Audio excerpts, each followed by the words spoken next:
So we are in session 4. This is the mission. We reviewed all of the daily 10-4. The link to update the 10-4, you should have that. It's posted in the education group and also in the email. Make sure you're making your calls and putting them in your database and sending your notes. We talked about the big why. We did the homework last Thursday for session 4. And then your value proposition. And then daily practice scripts with a partner. For today, we needed the pre-listing presentation and the listing presentation. When you're in Ignite and you go to the Ignite page that has all of your e-learning sessions, down here at the bottom, that's the pre-listing packet and the listing presentation. So that we'll need for today. You can open those and, oops, let me go back here. I'm going to open these in a e-learning. I'm going to click to open the listing presentation in a new tab. So I have it in the pre-listing packet in a new tab. Okay, let me get back here to the mission. There were 2 videos we watched. The listing, creating a listing, that was with Jackie Ellis, and this link works here if you haven't done the Mission 4 homework. Watching listing presentation with Bruce Hardy, and this link works here. There was a section on the Bruce Hardy presentation that I told you to ignore, which is the part where he was giving away his commission, and that might not be the best method, so just be cautious when watching that. And then that was follow-up. So that was what Mission 4, that was the homework prepared for this. And now we are in session 4, Win the Seller, Power Session 4. Everyone have their manuals brought up on this? Okay. So today, what we're going to talk about today is we're going to focus on pre-listing packets and the listing presentation. The chapter is Win the Listing, Provide Value with your pre-listing packet, and Succeed with your listing presentation. Now, why do we do both? Why do you think there's a pre-listing packet and a listing presentation? Does anyone know the difference between the two?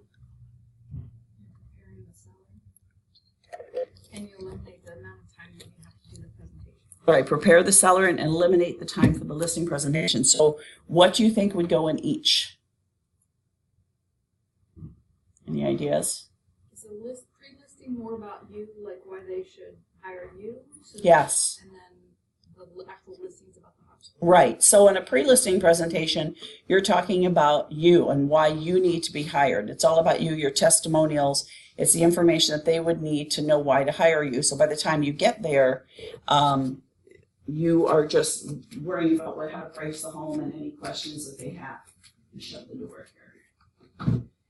Why wouldn't you put, I'm talking louder for that thing, not over there. Why wouldn't you put property information in the pre-listing packet? It's too much information, they can do it themselves. Right. If you give them too much information, they can do it themselves. What else? So if you don't tell them, if you're just going to give them a suggested price in the pre-listing packet and you haven't shown them why that would be the suggested price, they might already eliminate you. So we have to go through at the listing presentation of why first. We're going to compare homes. We're going to show them what's going on. We're going to show them market statistics, and you don't want to eliminate yourself by giving them that information up front. And they say, this person has no clue, and I'm not working with them. So that's really the difference. Okay. So expectations, we're going to understand how to use the pre-listing packet effectively. We're going to learn and practice your listing presentation. We're going to ask for a listing agreement to be signed. We're going to do activities in class. There's some videos in class. And then the daily 10-4 mission phone calls, what you guys have opted to do outside of class. So we already reviewed the mission. Did anyone have trouble making calls? Or is any challenge for making calls? Huge. Huge? Not, what was the challenge? Challenge is finding time, because I think most of my day gets eaten up. Last week was an adjustment period for me. Yeah. But just getting people, I'm still at the friends and family stage and just beelining it and getting through to people. So that's why they wanted the class time to make your calls, so that you do have time for it. And that's why I suggest it's right after class that you make your calls. So that way it gets done. Has anyone used the link to put their numbers in? Did? Okay, so let's see what that looks like. I think it's this one. Let's see.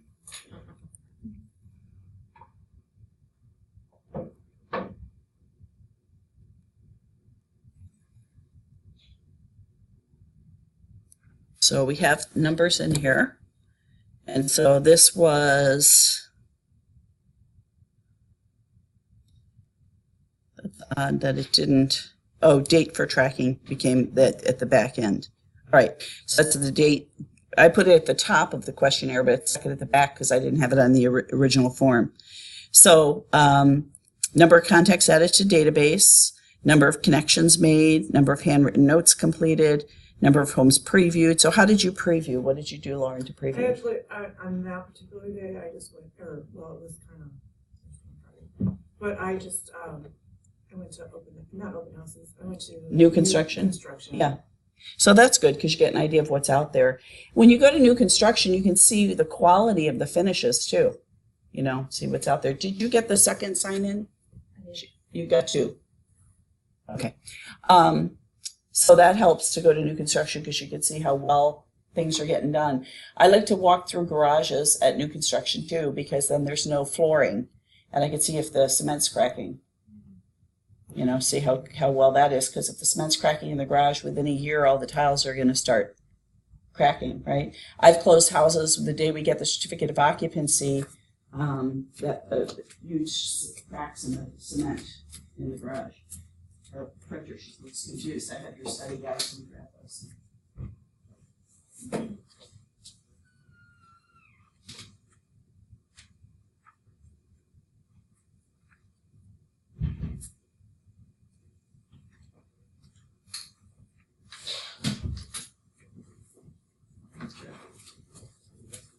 So these study guides, which I think are also in the file section of the education group, the study guides are chapter by chapter, and you follow along and you fill it out, and you can bring this with you to the final exam. And that way you kind of get an idea of, you know, what you need to do. The final exam is 3.5 hours, but it doesn't really take that long. But study guide, pretty close to what we'd expect to see on the exam. So. All right, and Nina, how did you do? You got 2 contracts signed. Yeehaw. So good, very good. What kind of contracts? Vacant land. Good. You listing or sales? Your listing contracts I or think one was both sides and okay. one was just a buy. Buy side. Good. Very good. All right. So use that link, fill this in, and we'll open this up every day and see how everybody's doing. Let's see if this, yes. Okay. We're skipping that because you're doing it on your own. So the affirmation for today, you see what that is?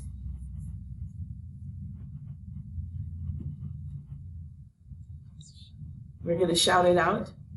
Now it's time to work with sellers. That seems like an odd, we have spirits entering the room. Now it's, because the door opened for the people listening. Now it's time to work with sellers doesn't sound like an affirmation to me.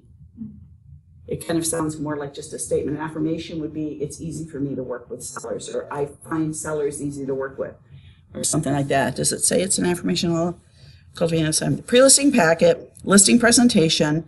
It's the 1-2 punch that provides the sellers with all the information they need about the selling process and how your services will benefit them. The two complement each other and set you up for a win-win. And again, we talk about this funnel. The first, where we were in the beginning, we were working on leads, and now we're here at appointments. So we're setting up to go to the appointments. We're going to talk about all this through Ignite. It takes us through leads, appointments, agreements, contracts, and closing. Okay. Ignite teaches us the activities that are proven to generate results, and by focusing on the activities, your success will grow and expand.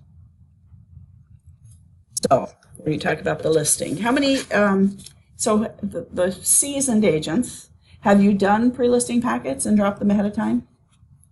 You have? How has that worked out, Tracy? Like, it seems like they generally go, oh yeah, we flipped through it. You know, they haven't exactly stayed up late studying it. Some people don't look at it at all. So do you run it by email to them, or do you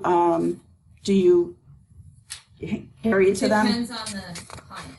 Okay. An older couple who struggles to know how to open their email, I'm not going to email it to them. Okay. A younger family that can't be bothered with me stopping by, then I don't want to stop by and bother them. But Yeah. I've done both. Okay. And did you find one way worked better than others, stopping by or emailing? Did they not look at it any time anyway? In each situation, they've told me that, they looked at it a little bit. Okay. So who knows how much. Most of them seem to have had some idea of what was in it, but not exactly a case study. Right. Okay. So the listing, major benefits. Listing provides exposure. It advertises your listings, gets your name out in a big way. Listings bring buyers. That's why we focus on listings, because if we get a listing, we'll potentially get 2 buyers from every listing. And listings are time leverage. You can close 2 to 3 seller listings to every 1 buyer, because the buyers, you have to go out there and show them stuff. Listings, you're getting in the system and you're running the marketing, so they take less time. So that's why they want us to focus on listings. So develop your listing skills. Now, I'm going to find this the easy way. I think, though, in general, don't you think it's probably better overall to take a pre-listing packet to someone? Mm-hmm. Right. I think so. I think it's better. I thought about having some college kid that was looking for extra money just be a runner. Like someone that looked professional enough, didn't look horrible, and that we could all just use them to run packets around. So, course info, instructor resources, power session 4, here's a video. Which one did they want us to do? Develop your listing skills, okay?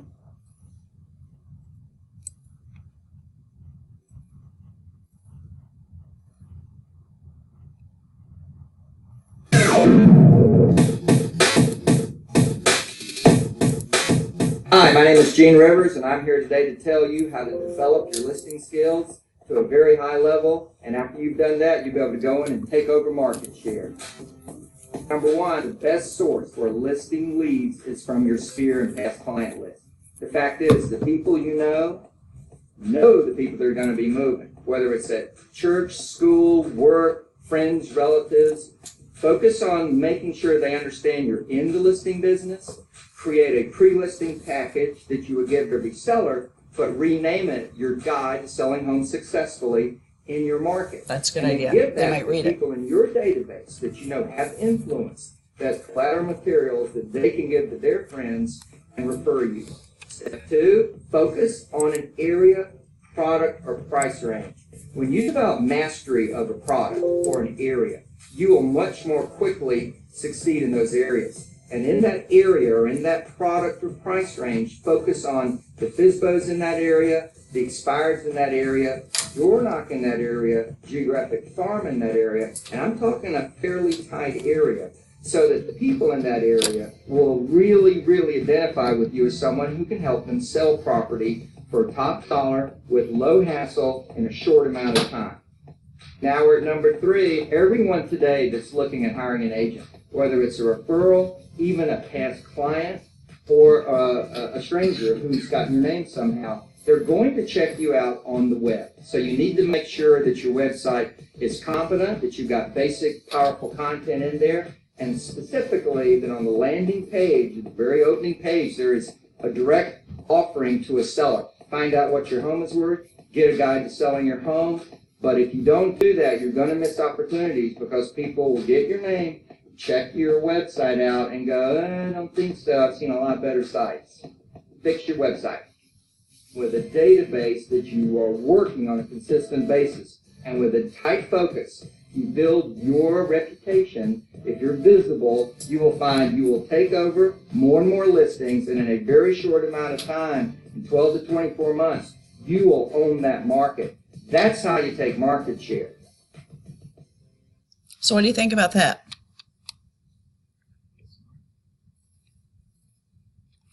So what did he do? He renamed it, his listing presentation for the easy steps, whatever he said, to selling your house. And then he puts it on his website. So rather than just having your pre-list as something that you're giving to the clients that you're going to listing presentation, he has it available for anybody that's thinking about it to download off his website. So that's interesting too, with the what's your home worth thing. So that made sense. I'm the only one that's totally dumb when it comes to websites. I mean, I've struggled through it. I've made mine look so it's not a blank screen, but it's certainly not a great marketing tool for me at this point. So are there classes that we can take on this? Yeah. So this is complicated. I just thought of something I have to break down about websites. The complicated thing is, when this video was made, does it say when it was made? 2015. Some of it's relevant and some of it's not. So are websites relevant anymore? Who is going to your website? I think more people go on social media. Huh? I think more people go to social media than websites. Social media. What about buyers? Where do they go? Apps, some kind of app. Where do sellers go? Your website. I think that's the only person that's on your website. A potential seller is trying to figure out who you are. They're going to LinkedIn and they're going to your website. And what about people outside the area that are looking to move? I think they're going to apps. They're going to Zillow. They're going to those things because that is consistent. If you look at the amount of time spent on websites now, it's not very high. I think I see the people going to my website are the people that are going to LinkedIn to look at who I am and see if I'm valid. I had an agent refer a couple of months ago a 2-point-some siesta key home on the water. And I went and looked at it. It was a 1.4 it was going to sell for. I forgot to go look and see what it sold for. I didn't get the listing, but she told me I didn't get it because they went with an auction company, and the auction company recommended a realtor with Michael Saunders. And she knew these people, they're friends. But they wanted to sell it for $2-something. I went there, the front gate was tied together with a bungee cord. Their ceilings, the panels were opened up, air conditioner vents were opened up and like hanging from the ceiling, floors were dirty. I mean, it looked like a foreclosure. And I said, the property will sell for 1.4, and I'm curious what it sold for. So I told them that they didn't like it. So she said, Maureen, on your website, you don't have enough luxury listings. I had some luxury listings of my own, but they weren't enough. She said, go get more before they check you out. So I had to go and change my featured properties to be properties that were in a certain criteria to show up. And I did that, and then I thought, that doesn't seem right to me. It's not my featured properties, and that takes away from the sellers that hired me because now their properties aren't showing up there because I was showing up properties in a certain price range to appease these people. And so I went and I moved it back because I wanted it to just be the properties that people hired me to sell as my featured properties. So that's who goes there. And it says I get notices from LinkedIn. I get, I'm picked up in searches about 30 times a month. People are searching. It's not all sellers. Some of them are vendors trying to get you to work with them, things like that. But LinkedIn's important because people are looking up there. So I think that's more critical now than the 2015 video on websites. The other issue that makes it complicated is our websites are going away. Not completely. We'll still have websites, but the focus is going to be on the new customer experience, which is going to be an app similar to Zillow and some combination of Zillow and a bunch of other things. So they'll be less valuable. I might have mentioned that a broker in Atlanta called and said, could you come up and teach websites in .loop in January? And I said, I could. It's going to be gone in February. You want to pay me to do that? You have to pay my travel. You have to pay for me. It's crazy. So let me think about this. So they're kind of going away. What we're going to have is more of a branded. You know how our apps are branded? With our, when you open your KW app, it has your picture on it and it's branded to you. That's how it's going to be with the KW websites. So although it's important, we have to have it for sellers, so it has to look decent. It's not as critical as it was in 2015 when we didn't have that, the artificial intelligence and all this stuff happening. We do have website classes, and I do website workshops because I don't think they're going to take our websites away from us. And I do use my website to get links to post on social media to get people back to my website so I can get them engaged and searching for properties. So we have that, and we will, but I agree with you. Most people don't know how to set up their website, don't know what's important to a seller, what should be there, what's my home value, and print out the report about the steps to selling your home, which Jean had called this. You know. Did you say that our white pages, I can't remember if we filled out the white page with you, and we did. Mm-hmm. For some reason, I guess mine didn't stick because I tried to set up a website through Playster, and it says I have to fill out my white pages first. And I thought we had done that, but mine looks like it was scrubbed clean again. So I don't know where. So we'll look at that. And it's very possible I just don't know what I'm talking about. Yeah, no, that's okay. So we'll look at that and see, because so we have several websites that Keller Williams gives us. One is the Playster site, that's the newest one, and that one is the prettiest one that we have, that we can make pretty very quickly. But it's not as powerful as our eEdge website. But our eEdge website has powerful search, but you can't add pages to it. You can't make it more your own. And then we have an old website, and then we have, which we don't use anymore because the search engines don't like it. And then we have the agent referrals, which is kind of a website to find us, our contact information. So when we're done, we can kind of go over a little bit on the websites and make sure that's done. Did that kind of answer or no? Kind of, but that leads me to another question then. So if we're going to something that's more like a replicated website, is that what you're talking about? Then that material isn't ours anymore. So I think and they haven't told us this. This is me, based on what I've learned going to KW, going through. I went there 2 weeks ago to get certified to teach the roadshow. I was on the tech committees. I'm the tech for the region, so I get involved with the tech phone calls, so I get to see what's going on. They didn't say this. This is me taking what they said and drawing a conclusion. That we're going to have these branded KW sites. So it'll be like my KW. They're going to work on the KW.com site to make it appropriate. And then we will have a branded version of that. Will we be able to add our own pages and our blogs and stuff? I don't know that we will or we won't.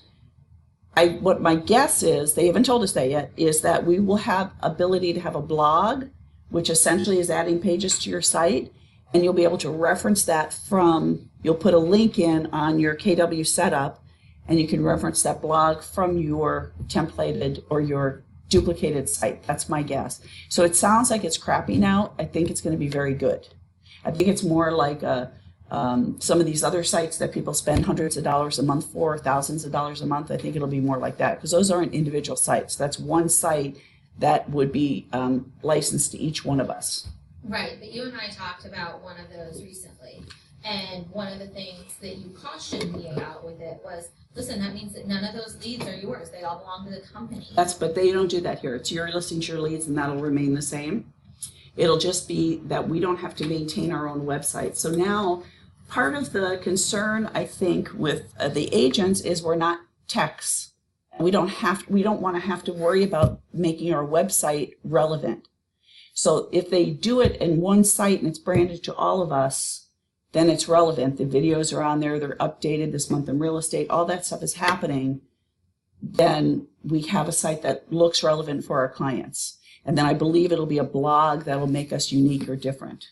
And do you think that we will be able to use our colors, our logos, that kind of stuff, or will it be a standard KW logo? I don't know. See, all of this is conjecture on my part, based on the fact that they said that you'll have a branded KW site.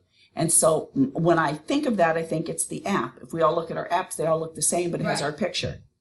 That's what I think. It's going to be something like that, but I don't know yet. Now, that doesn't say you can't keep your Playster site once you develop it, because Playster sells to anybody. They're a NAR vendor, and we can get our Playster site from NAR for like $5 a month or something. So it doesn't mean we can't keep it and have that presence. It just becomes less relevant as time goes by because the consumer is on an app now.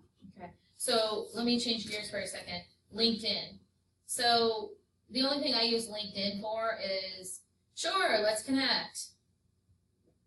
I don't know what I'm doing with any of those connections. So it should what kind be- of things do you post? It should be your profile, should be on LinkedIn. I don't do a lot of posting, but you should have an updated profile on LinkedIn, because what people are looking for, I don't know that the world is looking for posts on LinkedIn. The world is using LinkedIn as a Dun and Bradstreet. I'm going to look up this person, see what they've done, see who recommended them, you know, however many. I'm sorry to derail. No, that's okay. What was We the need a other- full day of derailment. This What's whole day. that? We need a full day of derailment. I Well, think see, so. that's I feel what like- Thursday yeah. topic of the week is. Okay. So that's derailment. It's whatever we need. Not now. So on LinkedIn, if I go to my profile, so on my network, so I have 22 network requests. There are 4 messages I've received. I get some kind of notifications. People are searching for me. And I go to my profile, and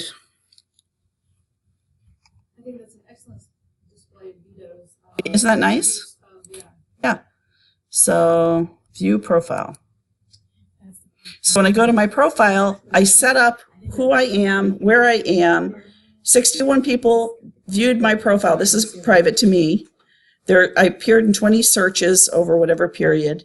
And then I don't know what that other part of it. And then it talks about all about me. So people are looking at my profile.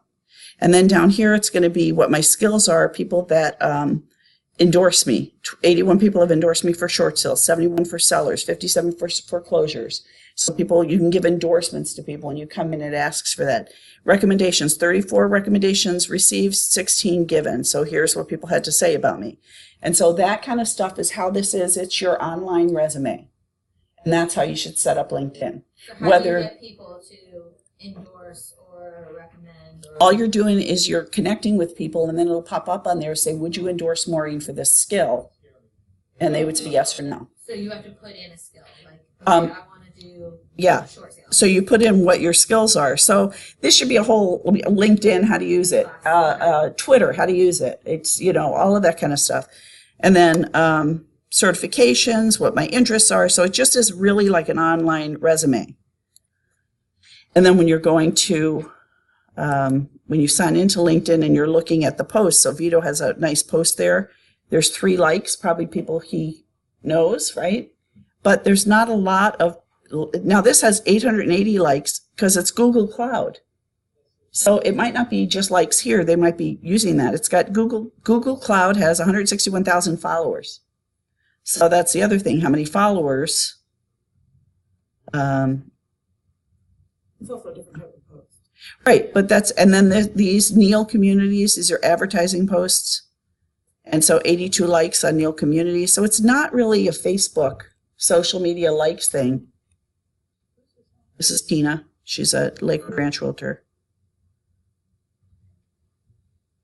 But even that, Tina has 49 likes and 1,400 views because it's video. What? Nina's been trying to tell me something, but then To answer your question about she's polite.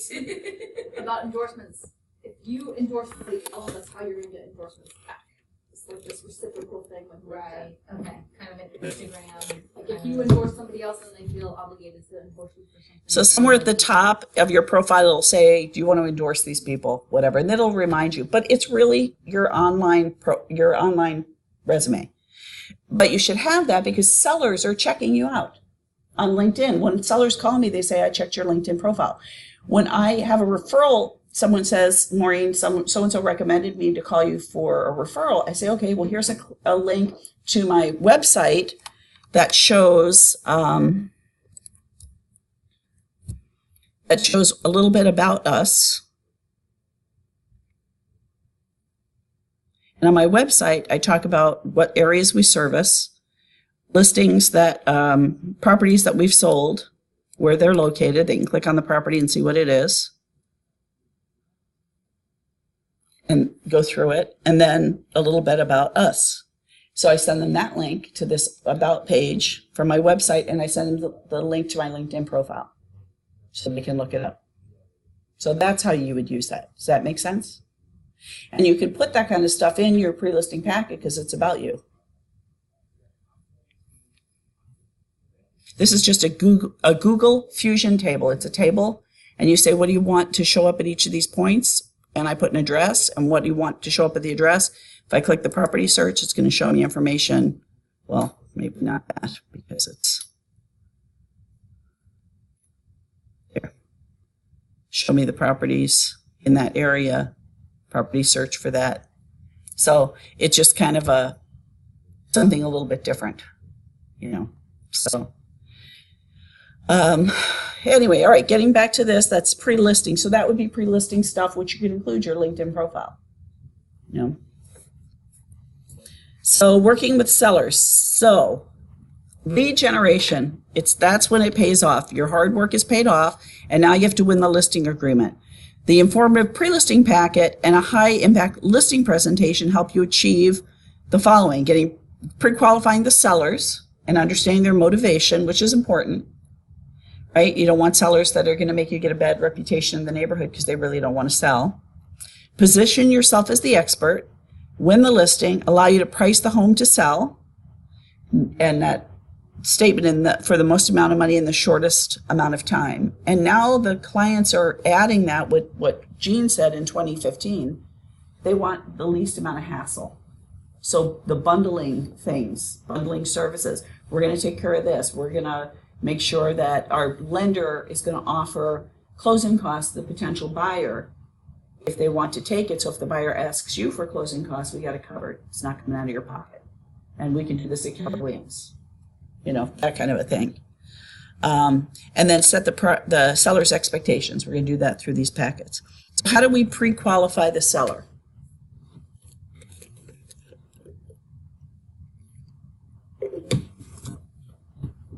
So that's asking the questions, their motivation. If they keep saying we don't have to sell, you want to find out why they want to sell. So what would be, if you did have to sell, what would the reason be? You want to get to the bottom of it, because they might have to sell. They might just be saying that because they have an idea of they want $250,000 for a property worth $180, because I don't have to sell, you know. So that you want to get to their motivation.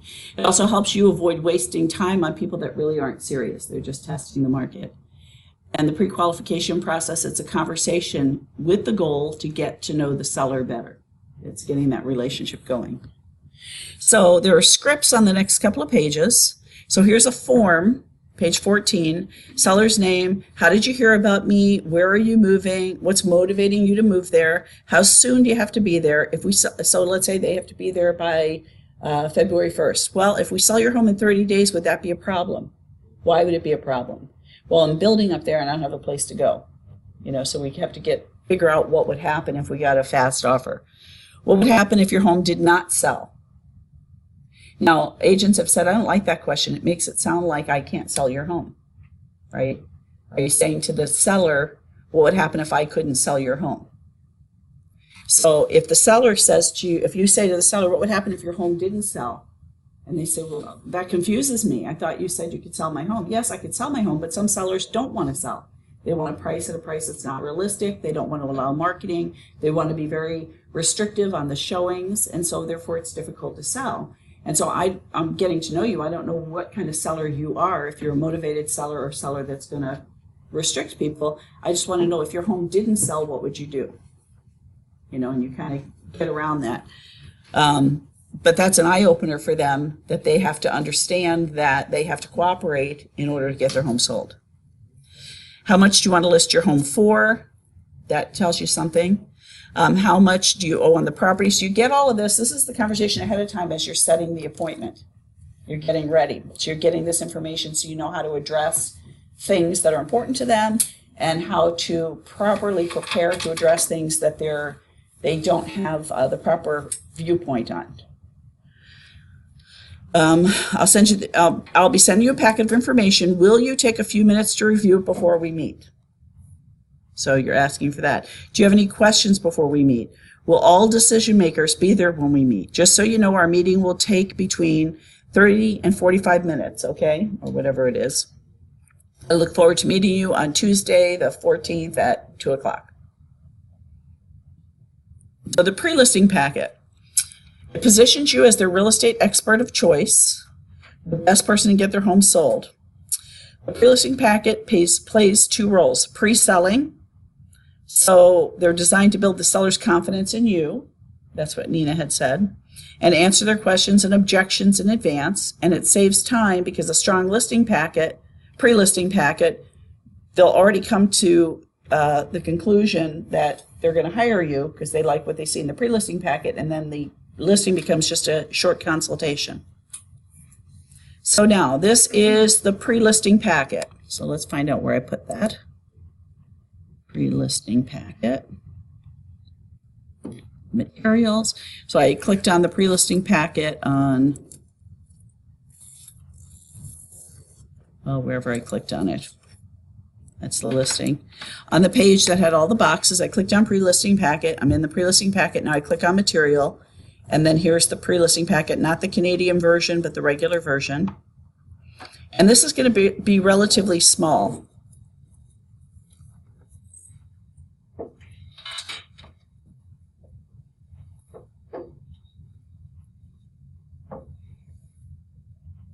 Compared to the listing packet.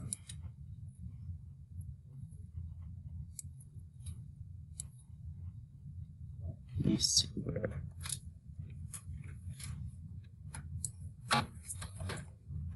So guide to selling your home. So that's what Jean said to change it to, the guide to selling your home. It's all about you. My real estate business is built around one guiding principle. It's all about you. I will help you buy. So this is all in there and you can modify it. It's a Word document, so you can modify it. I'll help you by taking time to understand your wants, needs, and expectations, being honest at all times, help you obtain the highest possible price, advise you on pricing and staging, implementing comprehensive marketing plan, coordinating the home showing process, advising you on terms and contingencies, negotiating on your behalf, blah, blah, blah. It's all about you. Getting ready, what will it sell for? I'll advise you on pricing. So you're not going to give them pricing. You're going to tell them that's going to come. 5 factors affect the value: price, location, condition, competition, and timing. And I talked about location not just being in the area, the community. For example, Lakewood Ranch is a hot location. But if you're in Lakewood Ranch and you're the first house in the subdivision that everyone that turns in that neighborhood passes, that might not be a good location. That might get less money than a home that's tucked in that might have a lake or a preserve view. So it's location, not just the community, but within the community itself. Of these 5 factors, you can only change 2, the price and condition. And see, I would disagree with that, because I don't think we can change the price. Why do I say that?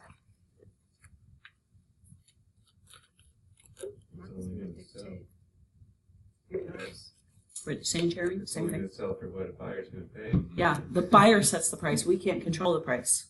So I think to tell them of these 5 factors, you can only change the price, I would be changing that. Well, I think some of them think that it's worth this, so it should sell for this, and they're not willing to accept that. So they're the ones that can, lower the price. Mm-hmm. But they're responsible for agreeing to that. Right. So some people think that it's your fault that you should do more marketing and you should be able to sell it at the price that they want. Right. But that's why I think to say this, we can only change the price, hits them like, so it's all, you're going to make me drop my price. Then it's going to be, I think having that in there makes this a little negative, because it makes them think, if I'm presenting this, the only thing we change is the price and condition. You can keep the house clean and then we can drop the price.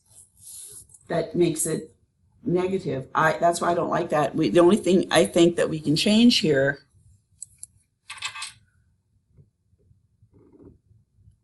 And by the way, I would add its price, its location, condition, competition, timing, and marketing. Because I think marketing is a big deal now. And that's what when I don't use this pre-listing, I create my own, and I talk about marketing being in there. Timing, I haven't talked about. I've substituted timing and marketing, but now with the market starting to shift, I think timing is important to leave in there, but you might want to add in marketing. And I might say that of those, the condition and the marketing is all we have control over. And here's what we do to market. And I would show them what marketing I do in order to make sure that we're hitting as many potential buyers as possible. And I'll say, I might ask them, are you surprised that the price isn't in here? That we can't change the price? And I might ask them to say, why do you think we can't change the price? And try to help them self-discover that we don't set the price. The price is the price based on the comparable properties. So, but this is pre-listing. I would say, I would put a 6 factor, and I would say of the 6 factors, you can only change marketing and condition. And then I would make sure to address that when I'm in front of them. But that's up to you, however you're most comfortable, because that's how I feel about it. I feel we can't change the price. We can set prices and we can play the market, we can sit on the market. But I tell them that I don't list homes, I sell homes. And if they follow the marketing plan, if they allow me to do the proper marketing. I had one older woman start crying when I went over the marketing plan. She was in the Cascades. She was like hysterical. She said, is my identity going to be stolen? She was like a wreck. She didn't know what it meant. So you have to just be cautious with some older people that might not really get the excitement about being on 10,000 websites. She thought someone was coming after her. And I said, no, because I don't market your name at all. Nobody knows anything about you. So she completely freaked out. So that kind of stuff I would do in the pre-listing, but that might not be the way that you would do it. And obviously it's not the way they do that here. I think the word maybe that throws me off there, Yeah. just to go back up, is change. Maybe it's not change. I think change scares people. Yeah. I think the word like change, because they're already having a lot of change going on in their lives. Right. So I think like manipulate would be a better, like you can manipulate the condition and the marketing. Yeah. And manipulate the. So change, That's just my, change or adjust or manipulate or something. Yeah, I just think change sounds very. Or not control, because see, you can't control the price. So yeah, think about that from your terms of what you think would be something that you could best speak to, because you want to make sure you're speaking to something that you feel that you're wrapping your head around. So a well-priced home creates interest, attracts buyers, generates showings. An underpriced home will attract buyers and sell quickly, but may detract buyers who wonder what's wrong with it. And an overpriced home will be evidenced by a lack of interest, few showings, no offers, long time on the market. Now the new system that's coming up, it's predicting this stuff, and it will show us that it'll prepare the listing presentation for us, which will be an online presentation that you'll bring your notebook to. And it's predicting if you price here, it's going to take this long to sell. You'll get this number of buyers. You'll end up at this price. If you price here, it takes this long and you end up at this price. And on some of the predictive marketing, you could see that if they price properly, they end up selling shorter time for more money than if they price higher and have to reduce it. So this graph shows this, a percentage of buyers looking at the property and the price. So if you're priced at market value, and I review this with them, that you still only have 60% of the buyers, even at market value, because some people are just looking for deals. If we're priced 10% below market value, we have 75% of all active buyers looking. And if we're priced just 10% above market value, we drop those looking by half. We drop from 60% to 30%, just at 10% above market value. So it's critical to be at market value, because the multiple offers that could happen at market or just below could bring a higher price than your list price. If you price above that, there's less buyers, so there's less people willing to come in for that house. That's the other thing on the new sites. It's going to predict how many people are looking at that property. So you have a 77% interest in this, and your buyers for that are going to say, oh my gosh, we have to hurry up and make an offer because we're going to lose the house if 77% of the buyers out there are looking at this house, or whatever that is. So does this graph make sense? Can you get ahead, be able to discuss this with a client? So is that something that you actually go there? Can you do that presentation there in person, or it's something that you send it to them? Maybe Zoom? The new one that's coming is in person. You're going to go over it with your, I'm going to bring my tablet and go over that presentation with them. There's parts of it that you will be able to send them, and it's going to be like a game that they're going to fill in information about it. That's going to, it'll show like, it's a pre-listing, and it'll show them competitive houses, and it'll show them the kitchen. So which kitchen is your house most like? And they pick it. Which exterior is your house? What view is your house most like? And they're picking it. It's going to help you with your listing because they're going to be the ones setting the price. You know, which one, what do you think? You know, it's going to just ask them a bunch of questions. I don't know all the questions. I haven't seen the whole system. And then you'll be able to take that with you and they will have picked it and you'll be able to show them what they picked compared to theirs. Because sometimes when you go, you haven't seen their house, you don't know what their kitchen looks like. They said, we just updated all the granite in the kitchen. And then you get there and it looks like a pony. I had a house listed, they just updated all the granite. The wall tile clashed so poorly, I'm sure I have pictures of this, with the kitchen countertops. It was horrible. And they just were so proud of this. So you don't know what that looks like. And so some of their answers might not be accurate. Because most buyers don't want this Palomino pony on their kitchen counter and zebra stripes on their wall and the wrong color cabinetry. It's like a nightmare. Okay, so I have a question. So Yeah. I'm prospecting, I'm calling, and I set an appointment, okay? So before I go meet with that, future seller, I actually send that to them. Mhm. Is that the order? How Yes. you guys do it? So whether it's a paper pre-listing or whether once we get the, after family reunion, we have two conventions a year, one in February and one in August, I think now. It was August, they moved to September, now we're back to August, I think. So we have two conventions, family reunion, and usually at the conventions is when they release stuff they're working on. So February is the next convention, that's where we're gonna get a lot of this stuff released.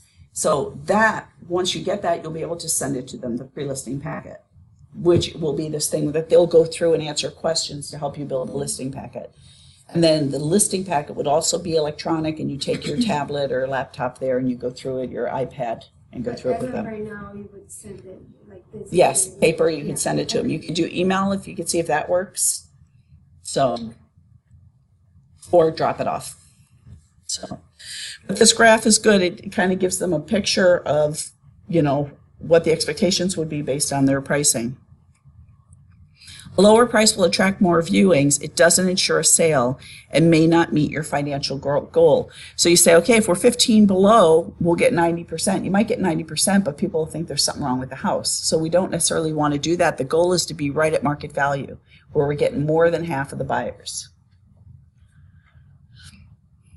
Okay, ready to sell condition. You don't get a second chance to make a first impression. Most buyers make decision about a property when they see it within the first 15 seconds of entering the home. Homes in great condition attract more interest and offers. So I think I told you I had a referral from an investor, bought a property out on Upper Manatee River Road. It was listed with another brokerage for 6 months, no offers, very few showings. And it was expiring, and he called me and said, could you go look at it? And I said, I can't go look at it. You have a sign in the yard. I need permission from that agent to go look at it. Does the agent know you're not going to re-sign the listing? Yes, he does. I need permission. Okay, I'll get permission. Then he called back. He said, yeah, permission. He understands you're going to go over there. So I went over to the house, and when I pulled up, it looked like the Munsters lived there. Like the grass was dead. The bushes all had, the palm trees were the kind that you had to trim, and all the dead branches were hanging off. And these are small palm trees by the front door. There were weeds like knee high at the front door, no mulch. There's the walkway came around the driveway and up to the front door, and there was a step up. Between where the walkway ended and the step up was an anthill about this big, gigantic anthill. And then I hopped over that, got in the house. The floor is filthy. It's dark. It it looked like a foreclosure. It was priced at $330,000. It was a 4-bedroom, 3-bath. With a 4-car garage. It was priced right. It just looked like crap. So I called the guy, he was up north, the investor, and I said, all right, here's what you have to do. And he said, well, my partner is down there. He's kind of the handyman guy, I said, great. Because here's the list of stuff you have to do. You have to trim the palm trees, pull the weeds, spray for the weeds so they don't come back, put mulch, get rid of the anthill. You have to clean the inside, get a maid in there, clean it, went through the whole thing. So the handyman guy, who's the partner, calls me and he said, I'm not doing that, you do it. And I said, no, I sell the house. You have to get someone. I'd be happy to recommend service people. And he said, well, he was really mad because it's been 6 months on the market with nothing. And now they have another agent saying you have to do all this to sell it. And so I said, that's okay. He said, nothing that you're telling me is going to prevent this house from selling. And I said, absolutely right. It won't sell at this price. So we're going to leave it at $330 and you're going to take care of all this work and get it done before I list it. Or we're going to drop it to $300 and you're not going to do anything. So is the work worth $30,000? Because that's the choice. And so he said, fine, I'll do it. So he went over, he's a handyman. They could remove this stuff. So he did it. We put the house on the market, and 3 days later we had 2 offers, and we sold it to the person who bought it was $500 below, so it was $329,500. We sold it 3 days later. It had nothing, no offers.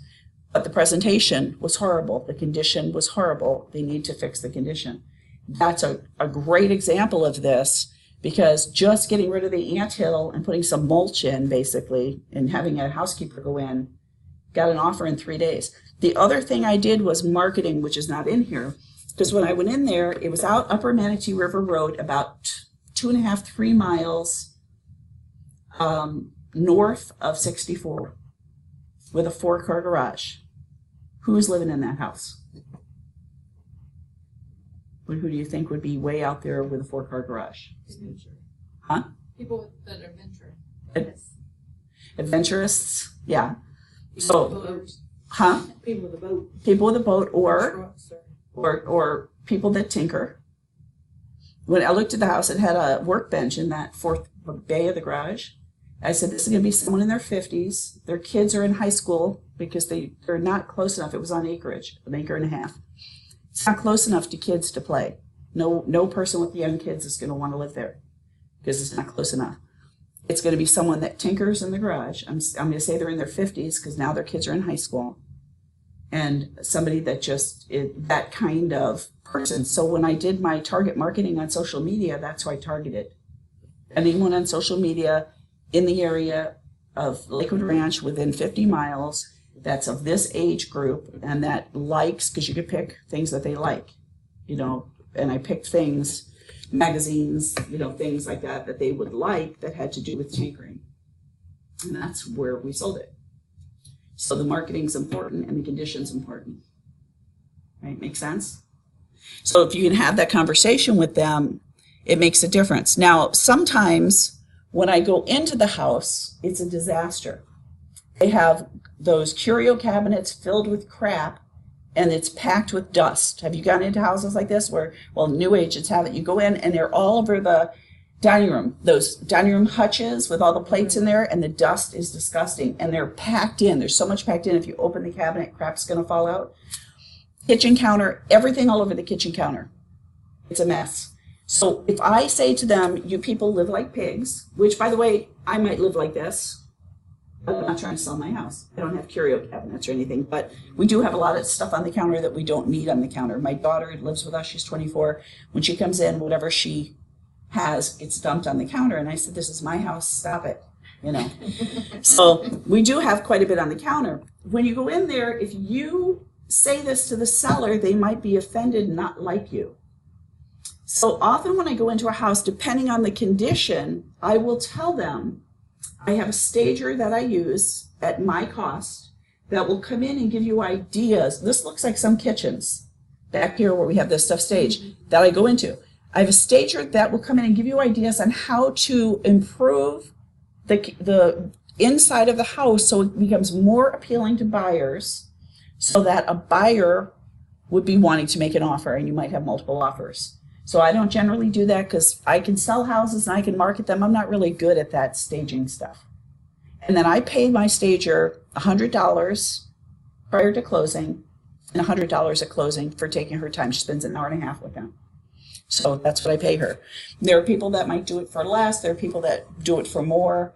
But when you have somebody and it's a decent house and you can't tell them the truth because then the relationship with you is damaged, then you bring somebody in.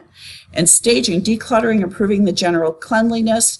When a seller stages their home, the home becomes more valuable and the buyers become interested and make offers. And so this one house, she had so many little knickknacks that the stager came in and she would just point to stuff, and the woman was to take the stuff out of the cabinets and put it on the dining room table. The dining room table was so filled, had all the leaves in it with this crap, that she had to go to the kitchen counters and start staging the stuff there and had to wrap it up and pack it up for. And when she was done, the client told me, "Oh my God, she was horrible. She doesn't like any of my stuff." And I said, "Oh, you know, the thing is, she looks at it from the perspective of a buyer, and I wish I had those kind of eyes. I can't see that, but she does. And when she comes into homes, they sell really quickly. And we got a great offer on that house. It was when the market was coming back up. We got a great offer. It didn't appraise.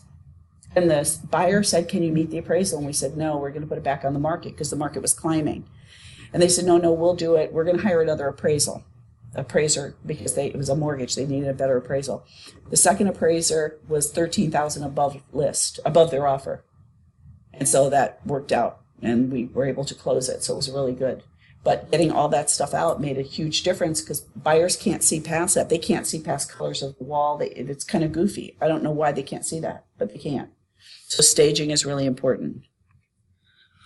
Just remember, When you say staging, I always think of like moving furniture in, but you're talking about just decluttering and like making it more presentable. Yeah, so the woman I use will say, these couches, we're going to turn them this way because it's blocking the view.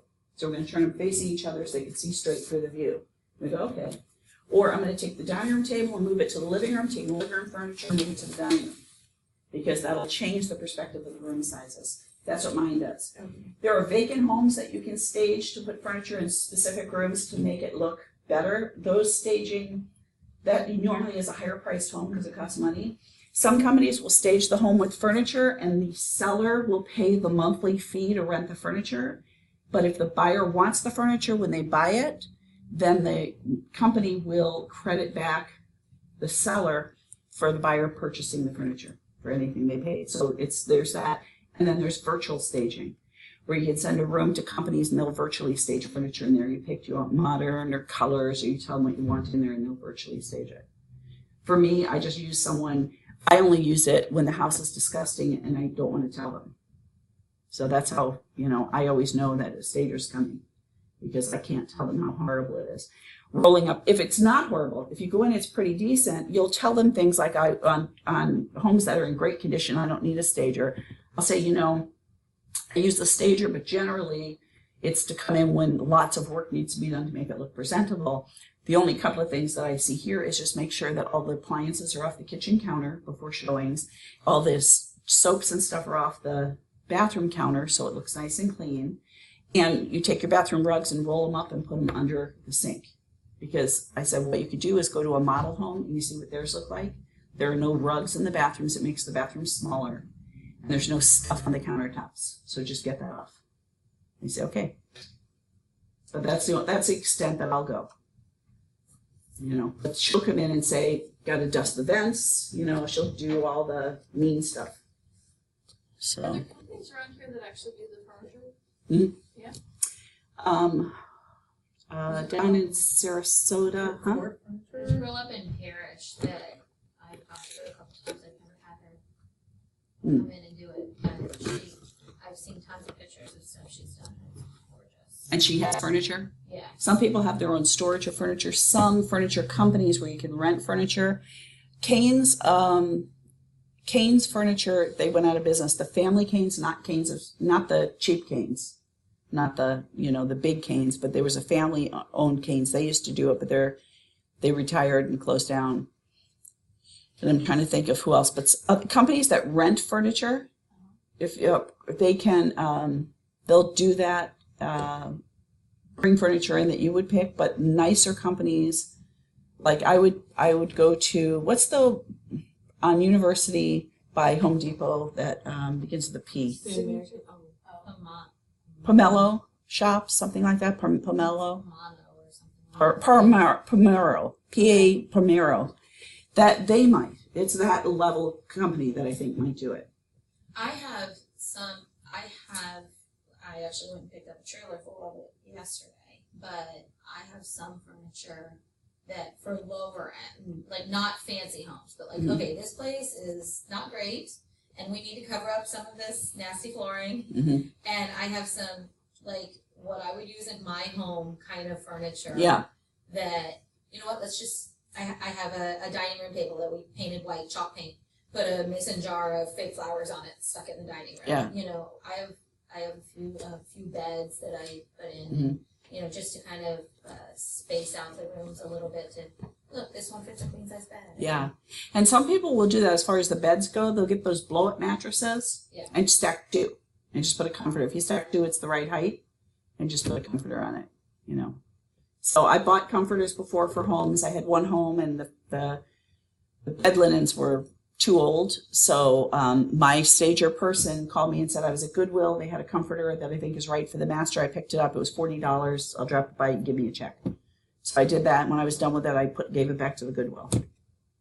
It wasn't my style, and she had an eye for it. She said it would be perfect there. I thought it was horrible, but I'm not. So I didn't want it, gave it back. It was like a satiny gold thing. So. I went to an open house yesterday, and it was not a Keller Williams listing. It was, the house is vacant. I mean, there's nothing in it. It smelled so horrendous. And I was just like, how do you even, like, in my mind I was actually thinking, I don't even know if I could sell it. Like, I don't know if I would take this listing because what do you do with it? I mean, it was like urine smell everywhere. Even in the garage, I went into the garage, everywhere. There's no escaping. I don't know if something died in there. I don't know if, like... It could be in the attic, too. Animals in the attic. It wasn't a dead smell. It was like a pet urine No, that's what I mean, is they get in the attic and pee all over everything. Yeah. It was terrible. Yeah. So, depending on some houses I've taken, it smells bad, not the urine, but they'll smell bad, and I'll go get the air fresheners for each room that you plug in that makes it smell better. I'll do that. We keep brooms at the houses that are vacant to sweep them out because people drag stuff in with that. If it's not a foreclosure, if it's foreclosure, the bank may do some of it, not a lot. If it's not a foreclosure, then you tell, like this was the investment, it was vacant. And I said, you have to do these things or it's not going to sell. You're going to lose $30,000 for, $1,000 worth of work. You want to do that. So sometimes they just have to tell, and that's up to an agent who's afraid to tell the seller what they need to do. And I just as soon tell them and not get the listing if they don't want to do it. I don't want to be bothered wasting my time. And then I show up as the person that can't sell the house when it's not me. You can't sell the house because it's disgusting. So that's up to the agent to be able to get either the bank if it's foreclosure or the seller to say something's wrong. We need to send the pest guy upstairs. And by the way, when they do the inspection and they find rodent debris up in the attic, it's going to have to be mediated anyway. And so you have to close that gap wherever those rodents are coming in. In the country club, we have a real problem with fruit rats in the attics. Anybody live in the country club? Yeah, I don't know what it is over there, but I would say every house I've sold over there had some kind of rodent activity in the attic.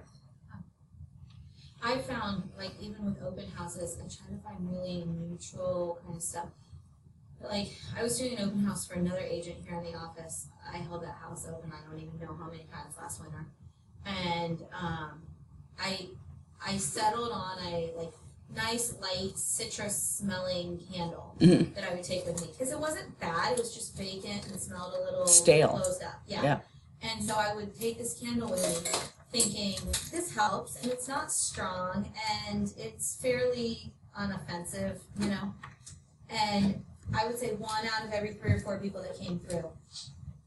Are you trying to hide something? Yes, so that happens. No! I know. You can't win! That happens with people with the smell, and that happened to me too. There was a house that I went to in Parrish, and it was horrible. The overpowering smell from the air freshener told me something's wrong in that kitchen. Yeah. And I had another listing this summer where I finally, the woman was like, everything smelled like dog in her house. Yeah. But she was sure she was going to overpower it with plugins in every room, to the point where I walked in and my head hurt, my eyes Yeah. hurt. And I'm not really one of those people that's super sensitive to it. Yeah. And so I would go through and I'd pull them all out, and then I'd put them back in before she came home. And then I thought, this isn't enough. So I finally told her, you can keep 2. Yeah. Pick your 2, get rid of the rest. Yeah. And then I would still go in and vacuum them. It's hard with dogs. We have 3 dogs. When my son comes, we have 4 dogs, and dog smells. We resign I am resigned to the fact that I will not have a nice house. The baseboards are all like where they lean up against them. They're all dark, and I go with my Mr. Clean sponge, but it doesn't matter. Or like the where they lean against the wall waiting for people to come in from the garage. It's all dog, I mean, it's, so people with dogs, it's hard. And a lot of people with dogs don't notice it too. Yeah, well, I notice it because I'm allergic to our dogs. I have to take sublingual allergy drops every morning because I have dogs and mold are the 2 top allergies for me. So the dogs shouldn't be in our room. They sleep all around me, my side of the bed. They're all like piled in there. So if the dog smells in a house, that's really hard. Smoke smells are really hard. There are some, John the Butler is a carpet cleaning service. They're also like restoration, like when you have a flood. And they have this stuff that they use in funeral homes to get the smells out. Oh. And they can come and get the cigarette smell out of a car or a house. So there are people to do that too that you need to recommend. Like, look, it does smell like cigarettes. You gotta stop smoking in here. So, but anyway, so those are the staging, making the first impression, standing out from the crowd. You start with the curb appeal of the house. And so any mulch, weeds, any of that stuff that you need to take care of, dirty windows, painting the outside of the front door. So you walk in from that perspective. I would caution that this is a pre-listing packet, that they're getting information ahead of time. You're not telling them their house is disgusting. This is for them to self-discover. I would be very careful telling them things about their house until you get that listing signed. Because if you don't want to offend them and they think they don't like my house. I've had a seller, so I have an agent that's retired and he gives me his business to take care of, and I pay him a referral fee because he's retired. And we listed a house, and the seller said, I don't think Maureen likes my house. This is the one that had termites on Longboat Key. I said, you have termites. We have to get, he didn't like me telling him things. I said, there are termites. Did you see those? Those aren't termites. Those are bugs. I said, yeah, they're termite bugs crawling around on the ground. We need to get them sprayed. And then I think I might have mentioned the termite wings that were on the windowsills walking up the stairs, because at night they, what do you call it? Swarm. The wings. And he said, well, that's not my fault. It's because the caretaker didn't clean them off. I said, no, that's not how it works. We have to get rid of the termites in your house. So he didn't like it. He said, Maureen doesn't like my house. And I was very kind about it. I didn't talk like this to him. I'm just frustrated now. People don't like it. So you don't want to have those conversations until that listing agreement's signed, and you have to be delicate. And that's why I bring someone in to have them for me. So did you list it? We listed it. And he fixed it? He did not. He fixed the outside termites and sprayed them. I finally went over and took, I think, 65 pictures, because he has a caretaker who was here illegally and lives in the house but doesn't really caretake for it. So we had an open house one day and something smelled, and my business partner walked into the master bedroom closet and opened it up to take the dead rat out of the master bedroom closet. It's on the water. So there's going to be rats on the water if you don't have it. So I took about 50, 60 pictures, and I put them in a Dropbox or Google Docs folder. And I labeled each picture, renamed it, of what was wrong with the picture. Like hoses strewn. It's a $1.6 million house. It looked like a dump. And so I said, here are all the pictures, and here's the list of what needs to be done, and here's what my handyman would charge. Because this caretaker said he's a handyman. Really? Well, then the wood rot and the handles on the steps going up of this wood frame beach house and the termites. So we got a lot of it done. It's just that he would never bring the price for it. It wasn't 1.6. The house should have sold at 900. We never got it below 1.295. So it never sold. Now he's decided he's going to lease it, do short-term seasonal rents. So just a lot of time, because it cost me a lot of money. I had a helicopter paid to go out there and do aerial shots. I had drone. I had The marketing materials were high end. The videographer who went out and did a video of the property. So why, I don't mean this rudely, I mean this. Why did I take it? Yeah. Because this guy, I've worked with Al Horgan. Does anyone know Al Horgan? Al owned RSVP Real Estate, and he's retired. He's 72. He doesn't do anything, but he sends me all his people. Okay. So Al said, I want you to work with this guy. I'll get him down to the right price. Okay. And I said, okay, Al. So we did that. We split the cost of the marketing, Al and I did. Okay. But it was very difficult. And then Al didn't want me talking directly to him. He wanted to handle it. And so I would say to Al, it's 900. He'll never go to 900. I said, Al, it's the price of the house. We have to go to $1 million. It's going to sell for 900 or it's not going to sell. He won't do it. Let me see how far I can get him down. I got him down 100. We're down to $1,495,000. I said, Al, we're not close. So I had to do that. And then Al had the conversation. And he was telling Al, Maureen doesn't like my house. I'm like, What was the address of the Siesta Key place? the Siesta Key home? It sold, it was, I can't remember, it was on Siesta Key. When I went over to Siesta Key, I took a left, and I went down there, it was on the left-hand side on the bay, and it was That direct, won't did you? help in an MLS, certainly. That's like my dad talking to Siri. I'm just kidding. So, my daughter says, Mom, you need the mom translator. It's sold though, it's gone. Were you She was looking? gonna look up. I was what it gonna look sold up what for. it sold for. Oh, yeah, I don't remember the address. I don't remember, let me think. I don't remember. But I thought 1.4 was the number. So when they listed it for the auction, they listed it, the price it was last listed at 2 point something, which they know was wrong. But then the auction on this one was no holds. So it was a no reserve auction. It was going to sell for whatever someone would bid for. And so I told him that was a real risk on his part, that we need to price it at 1.4 and we'll get an offer at full price. So, but I can't remember, it would have been like 3 months ago, 4 months ago would have sold. And Siesta Key? And Michael Saunders would have been at Siesta Key, and it would have been the main Siesta Drive, whatever that is there. Avenue, Midnight Pass Road. Midnight Pass? Is that the southbound? It's called that on the You're south. going over the North Bridge? I'm going over the South Bridge and going south. You're going over the South Bridge and going south. Mhm. That's Midnight Pass. Nothing has sold in Siesta Key in the last year over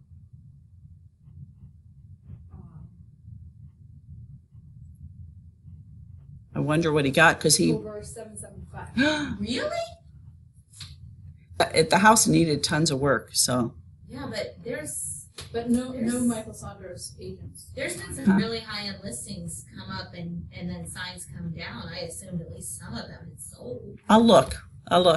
But we should probably move on, because we're probably, see, we have this many more pages to go, and we only did this many, so we should probably do more. So we're standing out from the crowd, the curb appeal inside of the home, throughout the house. You go through, you look through the eyes of a buyer. When you work with buyers, you know what they're looking for, and you're looking through their eyes. And when I talk to sellers about that, I tell them, if the air conditioner vents are dirty, this is before I walk around, because I don't want them to think I'm specifically picking on them.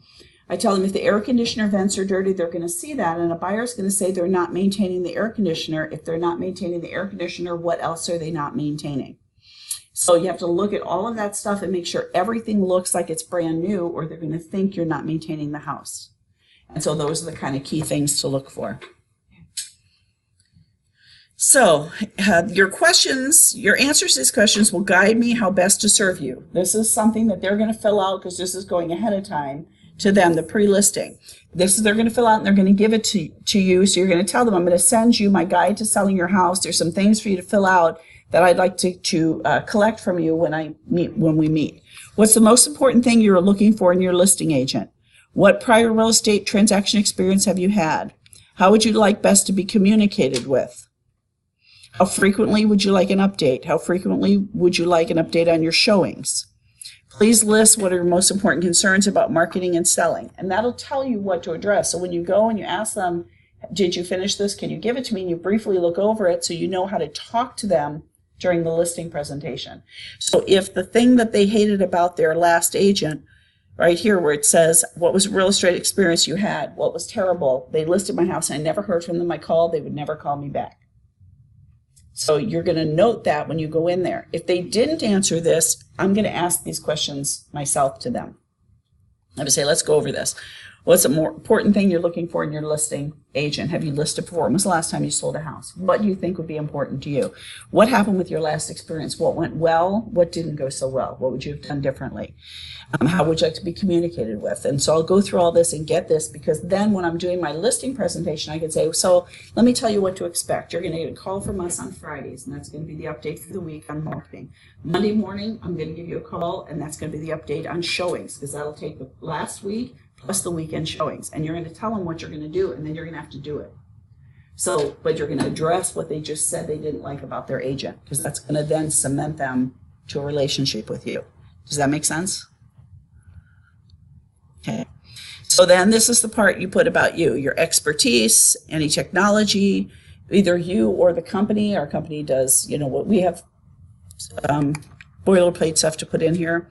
Communication, how you're going to communicate with them. We have updates for, you don't have to put specifically when you're going to call or what, but you're going to tell them we call you twice a week. One's for marketing updates, one's for showing updates, you know. Even if there's nothing going on, I'm going to call you and tell you there's nothing going on, so you're going to hear from me. Yeah. I'm sorry to interject. That's it. 1.375. Interesting. I told him 1.4 was the It price of was their house. 7433 in Midnight Harbor. If you saw the picture, how would you know it? It had a gate in front. I'm sorry, I just got off on this rabbit trail. I know, it's how my life is. Yes, that's it. Beautiful. That's what I told him. So I had another property in see, it was too close. I told them the problem that it wasn't going to sell for 2.2 is because you could see the neighbor's yard, the view across. The houses that sell at 2.2 have a bigger view. So you're not going to get that on this property, plus the work that needed to be done with the house. 1.375. So I had 5,000 some square feet. Yep. So I had a listing opportunity. It was an agent here that worked here, but they were brand new. And they had a friend who was selling in Panther Ridge, and I lived in Panther Ridge. And the house was worth, it would sell for about 6.25.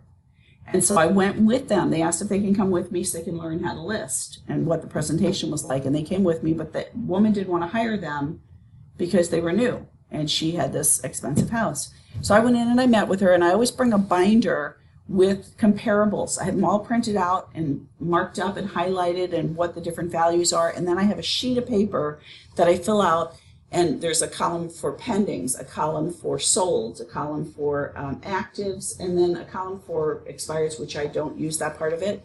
And I list all the houses, the price points of those that are comparable. And then I put a plus, a minus, or an equal next to each one to show if it's equal to her. If her house is better, then it's a plus. If her house is worse, it's a less attractive. For some reason, it's a minus. If it's equivalent, it's an equal. And then I draw lines to say, here's your point. Here's where you're better than these and a little bit less than these. So here's where you're going to sell in this whole presentation. So I go in there and meet with her, see her house, beautiful house. I tell her that we need to list it about $675 and it'll sell for about 6.25. And she said, you're the lowest price. We had people from Michael Saunders and Coldwell Banker and you know, blah, blah, blah in here, and you're the lowest. I said, what did they tell you? And she said, they told me it would sell for $785. I said, it's not possible. So I was an engineer. Numbers are my friend, you know, I mean, it's all about the numbers. So I said, well, that's not possible. Did they bring the book? Did anyone bring the book? And she said, nobody brought the book. And I said, it's 6.25 all day, 6.25. So she called and said, I'm sorry, I'm going to go with Sotheby's. Listed for $785. 4 months go by, and the guy who was the agent here said, did you hear that, I can't remember her name, Catherine sold her house? And I said, no, I didn't see that. Well, it's not sold, it's pending. You know what she got for it? 6.25. 6.25. Still listed at $785. She took 6.25. And he said to her, hey, Catherine, or whatever, isn't that the number Maureen told you? And she said, huh, is it? That was her response. So 6.25, listed for $785. She took the lower price. I said to her when I was sitting at the table, That's not possible. The price is 6.25. So everyone you've met with has started the relationship not being honest with you. And I came in here, I'm honest with you, and it might cost me the listing. And at the end, I said it did cost me the listing, to be honest with you. That's your price. So would I have done it differently to get the listing? I'm going to be honest with them. So that happens sometimes. Do you find that it's harder? I know that you've done some out east, like kind of back in the area. And do you find it harder out there when you're outside of a subdivision? So when you're pricing, and that's a whole other thing, pricing classes, the pricing, we did the CMA class, but I do one on pricing to sell in 30 days, how to get to that 30-day price. Because when I first started, one of my clients said, I want you to give me a 30-day price. It was my first listing appointment. And I said, okay. I went back to the office. I said, what's a 30-day price? How do I figure that out? How do I know what price will sell in 30 days? Well, you can. So I teach a thing on that. What I found was I met with the property appraiser in Sarasota and Manatee counties, and I wanted to get their information how to price, because it was during the time that we had short sales and foreclosures. How do you factor those in? How do we properly factor those in when we're negotiating price for a client when there's homes in their neighborhood that are short sales and foreclosures? So I wanted all that, met with them. Engineers gather statistics, so I can't do anything until I get all the information. So I got all of that. What they told me is if it's a unique property like out in Panther Ridge where I am, where the community I'm in is the preserve, and the properties are all builders, it's all 1 to 2 acres. They're very similar. We can use price per square foot there. We can't use it in the forest so much. Right. So when it's a unique property, I can cross, so when you're pricing a property, you're looking in your neighborhood for the last 3 months, in your neighborhood for the last 6 months, within a 1 mile radius for the last 3 months, or 1 mile radius for the last 6 months. So that's the order you go in, looking for comps to get at least 3 comps. When it's a unique property, I can cross county lines. So I can look in Gator Creek to compare to the forest. I can look out in Saddlebag Ranches to compare to the forest. So I'm not stuck in that subdivision, so I don't find it as painful. I did have one seller one time in Palmetto off of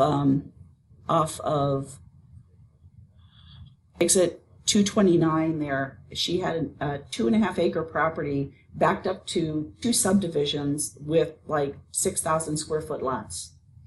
And they had a place for their Winnebago station, a dump station, water, electric.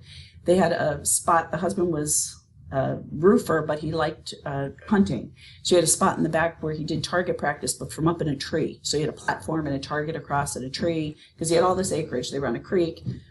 I'm like, man, I don't know. I would love to get an appraisal here, because I crossed county lines, but I couldn't find anything that unique.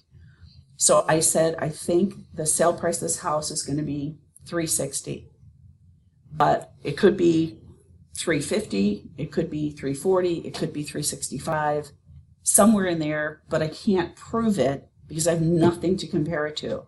So when I met with them, I told them this. I was referred to them by friends. And so I talked to her about everything. I said, here, for $400, you get an appraiser in here. And once we sell it, I'll pay you back for the appraisal. I don't do that up front anymore, because then they decide that I'm not selling their house, that they have overpriced, I'll pay them back at the closing. She said, no, we don't need an appraiser. And I said, what number do you think? And she said, we thought 352. So I said, well, and this was at the time where, I think I might have mentioned this, where you check boxes that when you go to realtor.com, it's houses from 300 to 400 or 400 to 500 or whatever it was. You're checking boxes. You couldn't do a specific number. So I said, I think the sale price is $360. I want to price it at $400. It's way too high, but I want to get it in front of the 300 to 400. That's what it was, 300 to 400 and 400 to 450. Those were the check boxes. I want to get it in front of those people, but within 2 weeks, I want to bring it down to 375. And she said, okay. So she knew that I was doing my best guess because there was nothing to compare it to. So we listed at 400. We had like 16 showings because it was a unique. We had the photographer in there, beautiful property with a wraparound fence, just beautiful. Wood floors. It's like an old butler's pantry. The doors that you push through, the double doors to go to the kitchen from the dining room, just really pretty.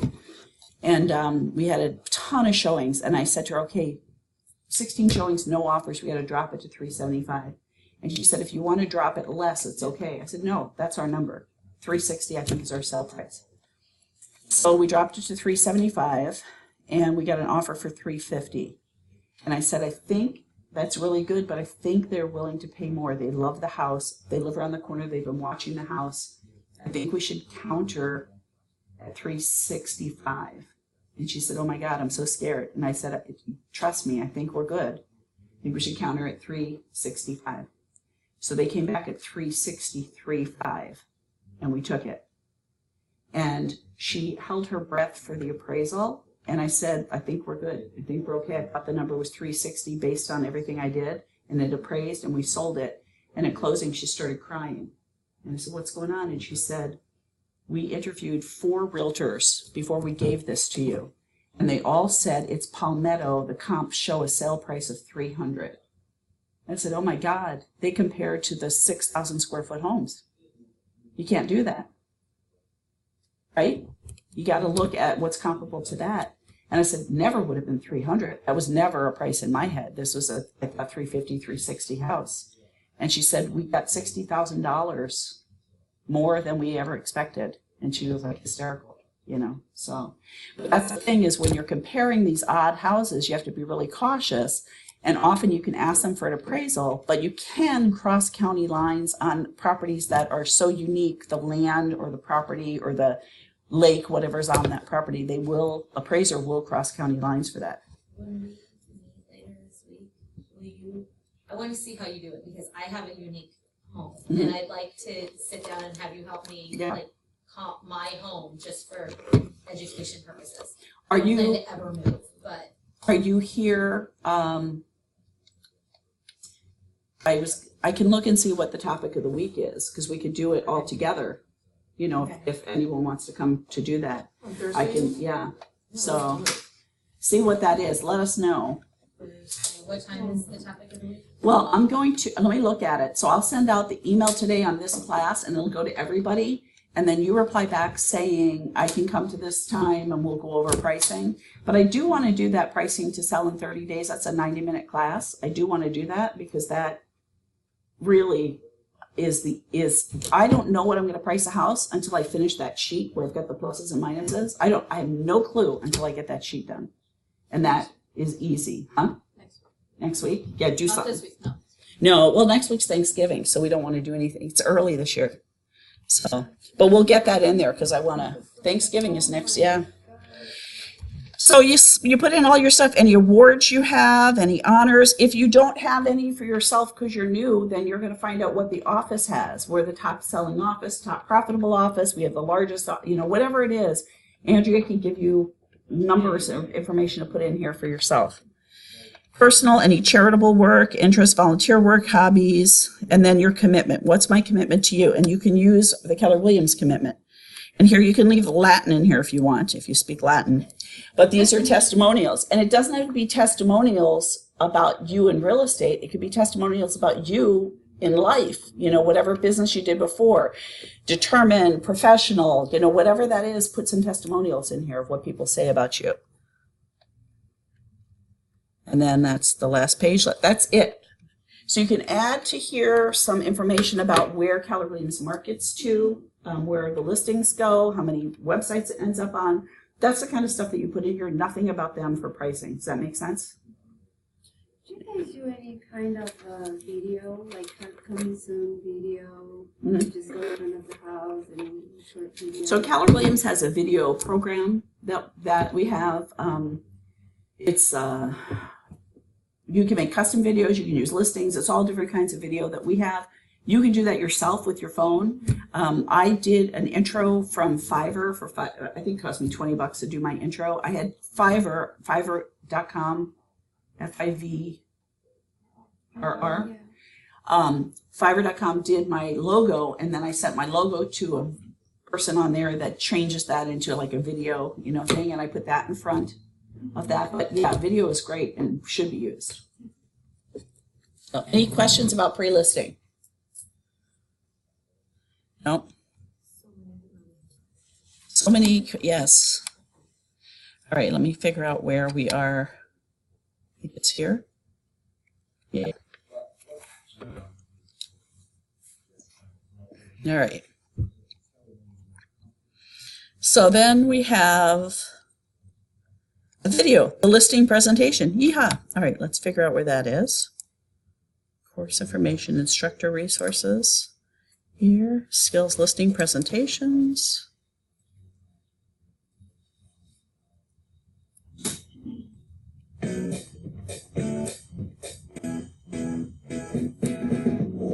Hi, I'm Josh Bath from Vancouver, Canada. I'm with Keller Williams for 8 years and been selling real estate for 18 years. Now I'm going to walk you through my listing presentation, and it's a 3-step process. The first part is preparation, the second part is presentation, and the third part is follow-up. A lot of my listings come by way of referral and repeat. And so when the call comes in and they want me to come over and list their home, I have a conversation about what their needs are. What exactly is it you're looking to do? Are you moving up? Are you moving down? I have them tell me exactly what the reasons are that they're selling for. I get a real sense of what direction that they want to go. One of the things that we've done to make my appointment setting a little easier is we've time blocked. We follow what Gary says. He says time block everything that you do. And we time blocked our slots in advance for listing appointments. Every day, Monday to Friday, we have a slot available at 4 o'clock and a second slot available at 5:30. So I've got a potential of 10 listing appointments Monday to Friday. That makes my life a lot easier because I'm able to time block my lead generation first thing in the morning and not have my day so loose and scattered, so I'm trying to scramble on where to put a listing appointment. What we do now in our team is we've decided to go paperless with our evaluations, our CMAs. So instead of printing off paper, what we'll do is we'll take it on the computer and convert it to PDF, mark it up with a highlighter from there on the computer, and then create an email from that. Email that package off to our client prior to going out to their home to list it. What I do when I go on a listing presentation is I meet the sellers at the door, and I have them take me on a tour of the property. During that time, I'm actually asking them to tell me again, to recap again, what their motivation is for selling. So I'm getting them more comfortable with them moving out of their house is what I'm doing. That usually takes about 5 minutes. And when we're done there, we transition right over to the kitchen table. We'll talk about the market, the evaluation itself, and that in itself is about 15 minutes. Once we've agreed upon a price that we're going to list at, we'll sign a listing contract. They sign the initial 3-page contract. They sign the property disclosure statement, and they sign the working with a realtor brochure. Outside of those 3 documents, that's it. I send in my measuring company to come in and measure the home. I send in my stager who's going to contact them to come in and stage the home. And once she's done, then I send in a photographer and take the photos of the home. We always do a follow-up with them as well, just to say, how did that go? What was that experience like for you? Keeps them feeling like they're in control and very much a part of the process, and it lets them know that we're paying attention to every detail on their listing prior to it even being on the market. One of the expectations that I set with the sellers is that I phone them twice a week on purpose. So I set their expectation for me to phone them on Monday mornings with what's called a Monday morning update, where I review everything that's happened for their home over the past weekend with them. The second call that I set them up for to expect is on Fridays, and that's a Friday morning market update. And what I've set them up for is that I'm going to talk to them about any new listings that have hit the market, any expireds that have come off the market, and any solds that have actually just happened since that past week. They also know that on Friday, we're going to be talking about the numbers. Does the current list price that we're at right now still make sense in relation to the latest listing or the most current solds? They know in advance that that conversation could lead to a price reduction, and a lot of times, they bring that on themselves. They say, hey, look, you know what, it looks like we might be a bit high, Josh. Should we bring it down? So it's a natural transition to a price reduction. One of the reasons I choose not to do a pre-listing package is when I'm sitting in front of them, I really want their full focus and attention. I want their attention on me, and I want to be able to ask them questions where they're giving me their full attention and not flipping through a pre-listing package. Most of their questions are going to come straight from their gut, and that's really what I'm looking for. I'm Josh Path, and I just shared my listing presentation with you, and I wish you all the best with yours. All right, so what did he say that the others said differently? Yeah, he said don't to do the pre-listing. What else does he do? He emails them what? The CMA. The CMA. So he emails him the price. So how can he get away with that? A lot of phone conversations. He's got 10 listing appointments set, right, every week? Who gets 10 listing appointments every week? The team. A team or someone who's already got that in the community. He gets come list me calls, right? So he's already got that. So he can send stuff. My guess is he's not sending them the price, because in the appointment he says when we agree on a price. My guess is he's sending them a range of prices in the CMA, so that way it's not offending them. They know it's somewhere in there, and then he'll go over why it needs to be there. But I still would be careful about giving them any pricing information ahead of time. He says, he gives them the expectations. We're going to send someone in to measure. We're going to send someone in to stage. We're going to send someone in to take photographs. I go with my people to these. On a team, you don't, right? He's not going. He's making his calls and he's going to listing presentations. That's his job. So that tells me he's on a team that already has the respect of the community, that he can do some of these things that we might not be able to do when we're starting out. You know, And so that's on us. We have to hire like a photographer and all that. Mhm. There's nothing that we Yeah, so all of that comes out of your pocket until you don't get paid back for that until you close. So I would suggest always having a professional photographer. I'm looking at Jeremy but he's got a house that's a little bit different. He's got a listing that is a tear down, and he's done some pictures on his own. That I'd probably do pictures on my own too. But anything else, it's worth a professional photographer, because you've seen pictures. We don't have the kind of equipment that can get the whole room. So you've seen pictures when you go to the MLS that it's a picture of the bed. You can't see the room because the camera can't go wide angle, right? And so you have to be cautious about that, because the photos sell the property. And if somebody is looking on Zillow or Trulia or any of these sites where they're going and they see crummy pictures, they'll just go to the next house because they want to look at the pictures. The photographer I use charges about $139 for the pictures, and they'll throw in any community pictures at no additional cost. So let's say it's Greenbrook. They'll take the pictures of the house at Greenbrook for $139 and give me the adventure park and all that other little pieces of adventure park, throw it in because they already have them. So that is not really a huge expense, and it's really well worth paying for that. So that's important. The discussion he has on Friday, so he does it a little differently. Like I'll say I'll do all the showings once and the marketing. He'll do all of the discussion twice. He'll tell what happened on the weekend on Mondays, and then on Fridays he'll talk about, whatever happened the rest of the week. He's also throwing in new listings, expireds, and solds, saying what's going on in order to prove his point. So here's new listings that came on, here's some homes that expired, went off, here's how long they were on the market, and then here's what sold. And so what sold, often we tell the seller that if this was in your neighborhood, it was similar to your house and it sold for less, you help them sell it because your price was higher, and it made them say, well, that price is higher, I think I'll buy this one. And we don't want to help sell our neighbor's house. So that's the discussion he has with that. Anybody have questions on that? Yes? Just going back to what Marta was saying about the photographer, so who measures? Like you bring in, that's just some. So he sends someone in to measure. Do we always have to do that because you have to verify the square footage, or is that? So they want, when you enter in the MLS, you have to put your rooms in and you have to put measurements for those rooms. Okay. So you can measure, I usually measure the rooms when I'm there myself. Always on the MLS they have, what does it say, something like that you have to verify. We were just talking about this, that you kind of, when I measure, that's not my job. So I do the best job measuring, How do you measure a kitchen? Do you measure from the wall? So do you go over the counters? I don't know. So I do under, I wear the counter. So I do the best job I can. I don't know what the measurements are. If it's a newer house and they have a floor plan, yeehaw, we got them. If it's a house that was listed before and is in the MLS, that's the first thing I check, is I do a search on that property address in the MLS and see if they had measurements from before that I use, because all of them are subject to the buyer verifying. So otherwise I have a tape measure in my car, then I just measure rooms. So, and the photographer, just worth doing it. I used to take my own pictures and I thought it was really good, and they were horrible. And we were talking about this too. I sat on the board for Mid-Florida. It was the board that got any complaints or questions that you guys send in. We reviewed them and decided whether we could resolve it or we had to push it up to the real people who got paid to be on a board. So it was like a voluntary kind of thing. And what I learned there was, you know, the pictures on the MLS where they put a fake circle around the house, like it's an aerial view and a fake circle around the house to show which house it is?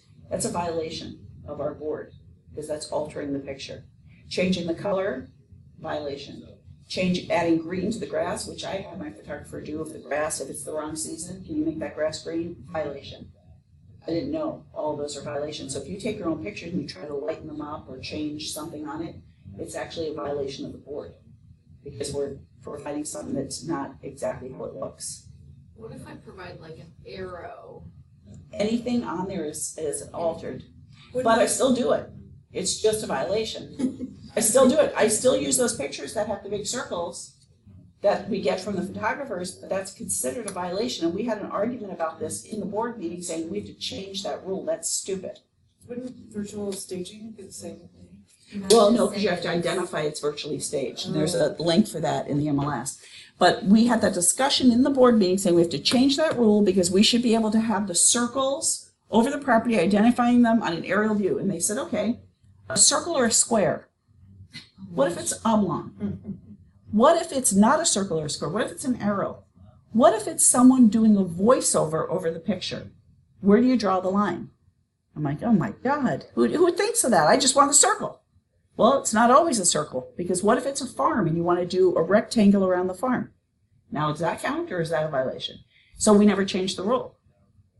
So people just do it. It could be reported and they can come back and say you changed it or you'll be fined, but no one's going to report that because they all want to do it, right? So you just have to be really cautious. That's why having just a professional come in, take the pictures, they use lighting, and they have like, sometimes they'll say, Maureen, there's a glare here, stand here to block the light. I'm like, oh great, so that's what you think of me now that I'm the big blocker of them. So, but he'll do that. Or I run around with the photographer and he says, clear the kitchen counters, and I put all the stuff on the floor behind something and he'll take the picture so it looks clean, then I put all the toasters back on there because they didn't listen to me. So. But it's worth it for me. The photography is so much better now that I have somebody do it.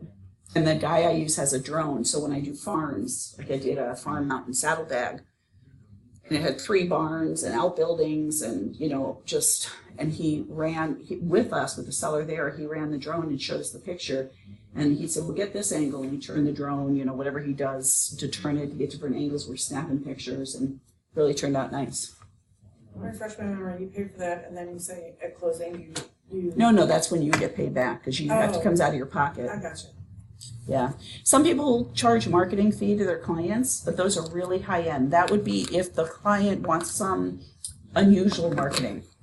So if I have the seller on Longboat that says, I want my properties listed in the New York Times Magazine or whatever it is, newspaper, and the such and such magazine, and that's going to cost me $1,500. I will say, here's the marketing I do for that. Anything additional would be an additional cost. You could pay me for that now. The commission then goes from here to here, and then at closing, I'll reimburse you. You know, so some of that gets worked out. But the usual marketing that you do and the photography, yeah. All right. So let's move on. So at the listing appointment, you're going to greet them. When you ring the bell, you have to take a step back so that you're not like right on top of them. So you knock on the door, ring the bell, and step back so you have some distance so it's not so scary for them. And you come in, walk through the home, then give your listing presentation. Now, we watched the video with Jackie Ellis, and she says to cut the tension, she always says what? Does anyone remember? Before we get started. Before we get started. Because then it makes them not so nervous that it hasn't started yet. So before we get started, I'd like to thank you for allowing me to come in. I know you have thousands of agents you can pick from, and you selected me, and that's really humbling, and I appreciate that. You know, and then you don't say, let's get started. You just like, let it go. Now they're calm. So you give the listing presentation. You're going to talk about the CMA. Now we have to be careful with lingo, at Keller Williams especially, because we have the Y4C2Ts and family reunion, and we have all these weird things. That's how, when you come in here as a new agent and we're saying, did you do your CGI and did you have a CMA on this? You know, we're using all these terms and you feel like you have no idea. That's how they feel when we go in there and say CMA. They don't know. So we have to be cautious how we are talking to our clients. Remember, people are selling like 1 or 2 houses in their lifetime. They just don't remember. and it's up to us to help them. So we're going to talk about a comparative market analysis, and what that means is I'm going to show you houses in your area that are similar to yours, that are available for buyers, so that's your competition, that have recently sold, or those that are pending, those that are getting offers. We're going to see why they're getting offers, and then I always ask them, is that okay with you? Is that all right? Does that sound good? You can get their buy-in so that they're part of it. So during the greeting, you want to thank them for inviting you here to apply for the job of getting your house sold. Now, I don't like that, to apply for the job, because it makes it sound like I don't have it. When I go there, I have it. And I might not have it, but I act like I have it. So I never say, I thank you for inviting me to apply for the job. I don't do that.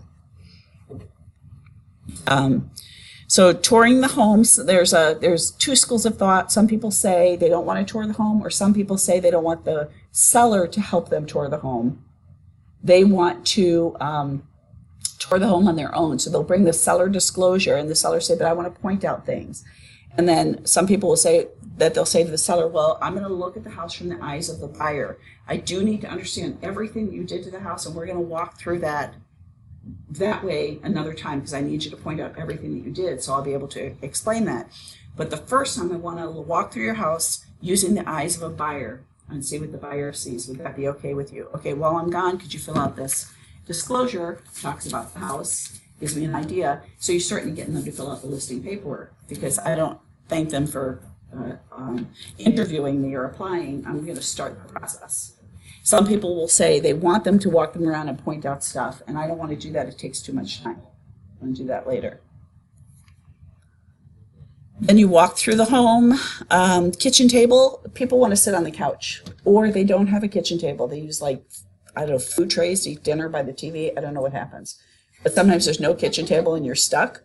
But you want to sit where there's a table where you can spread things out. And then, so I asked him, do you mind if we sit at the kitchen table? He says, can I set my things down at the kitchen table or dining room table, wherever there's a table?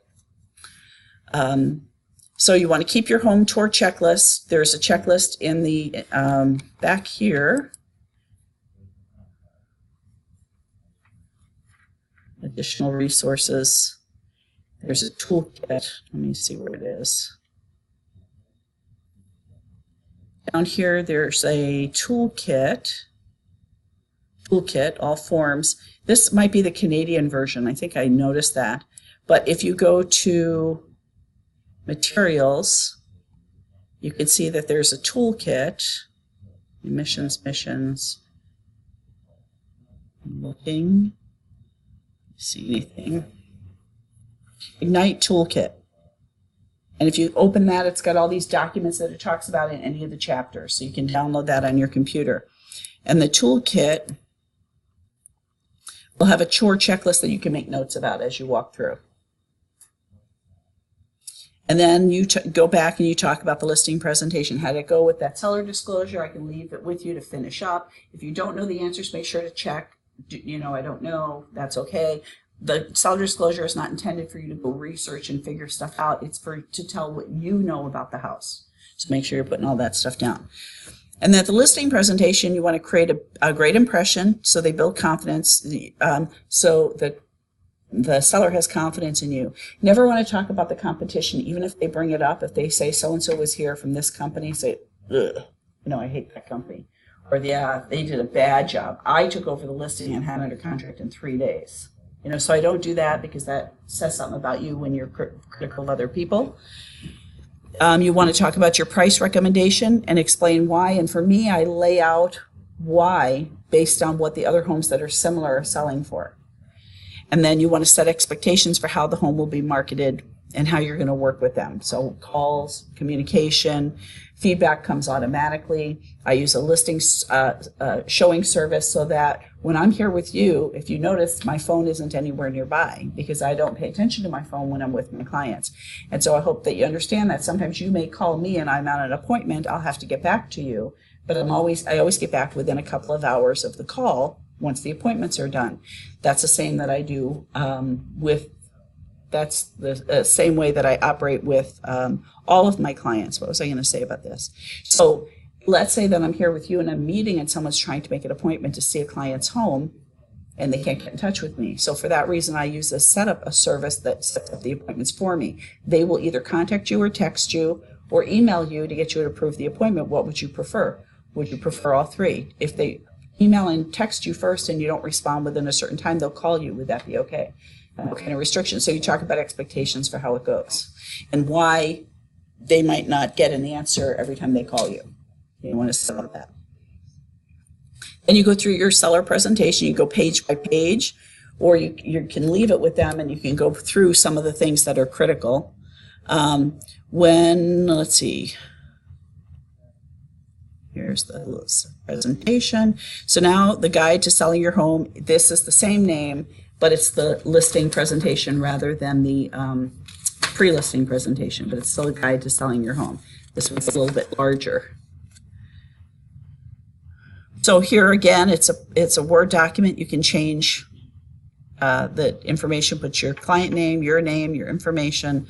So you want to confirm the appointment time to prepare. You want to show up on time or a little bit earlier. I get there earlier and my car's in front and I get to the door when I said I was going to get to the door.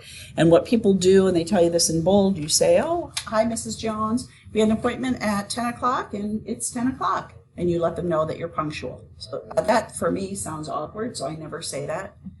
I just go, but people do, and they get like Adam and John, they say it and it sounds natural. For me, I feel like I'm starting off nervous by saying something that doesn't sound like me.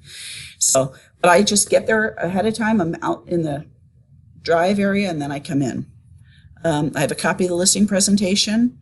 Make sure there's no notes in it because you can leave it with them. Have your business cards ready, and you want to make sure you know the neighborhood and comps. They're going to ask you, they're going to tell you, well, my neighbor Sue, her house sold for $600,000. I had a guy who was nuts. The neighbor's house sold for $400,000. Well, it was 1,000 square feet bigger and it had a pool. Well, I don't care. I mean, I didn't talk to him like that, but essentially when I presented it, he didn't care. That's what he thinks the house is worth. But that's not what it's worth.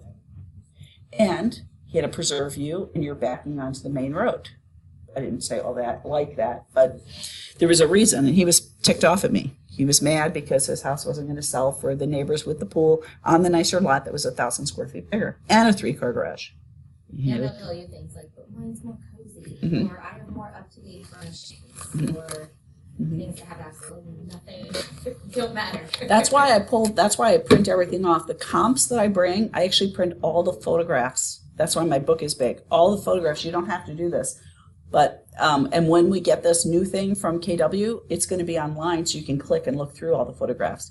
And it'll send them the thing ahead of time. Pick the kitchen that most matches yours. Pick the, And so, but I bring those pictures for that reason, to say, okay, let's look through this. Which one is most like yours? And I have them select which listing they think is most like theirs. And I make sure the listing I'm bringing, the listings that I bring as part of the package support what I feel the price is. If there is a listing in your comparable that, let's say everything is coming out between $300 and $320, and one of them sold for $400 and one of them sold for $200, I throw those out. There's something wrong with those two. We don't know what the situation is. We don't know if they sold it to a family member and gave them back cash or whatever it was, or it was a foreclosure and there was a sinkhole under the garage. We don't know the conditions, but when they're that far off, you have to throw those out.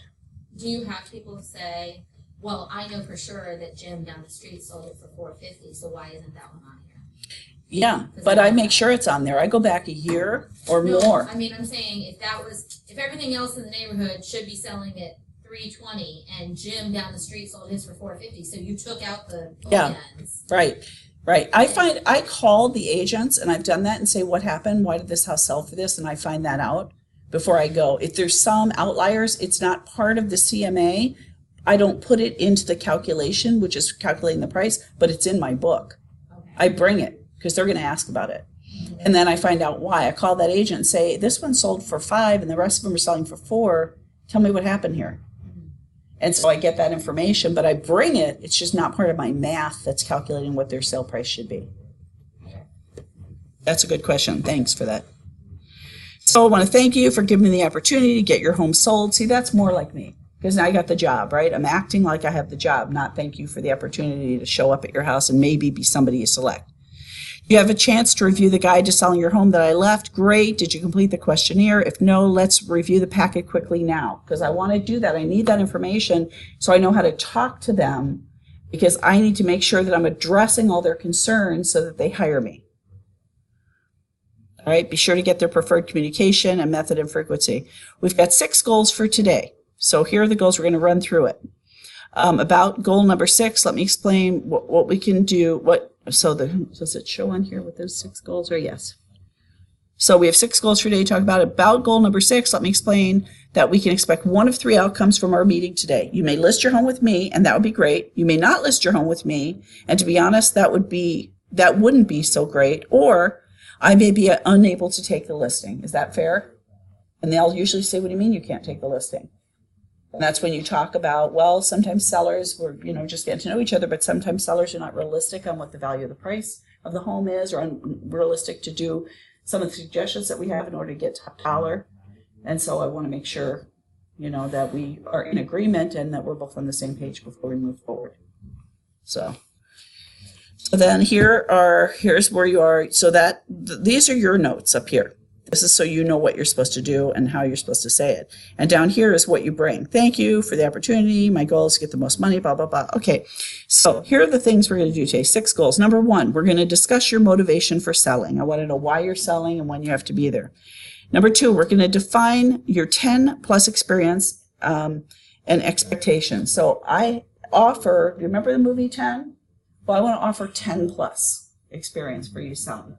So I'm going to talk about what we offer for our 10 plus experience and what the expectations are that from that experience that you will know what's happening every step of the way during the process. We're going to talk about that. We're going to review what you can expect from Keller Williams and from me.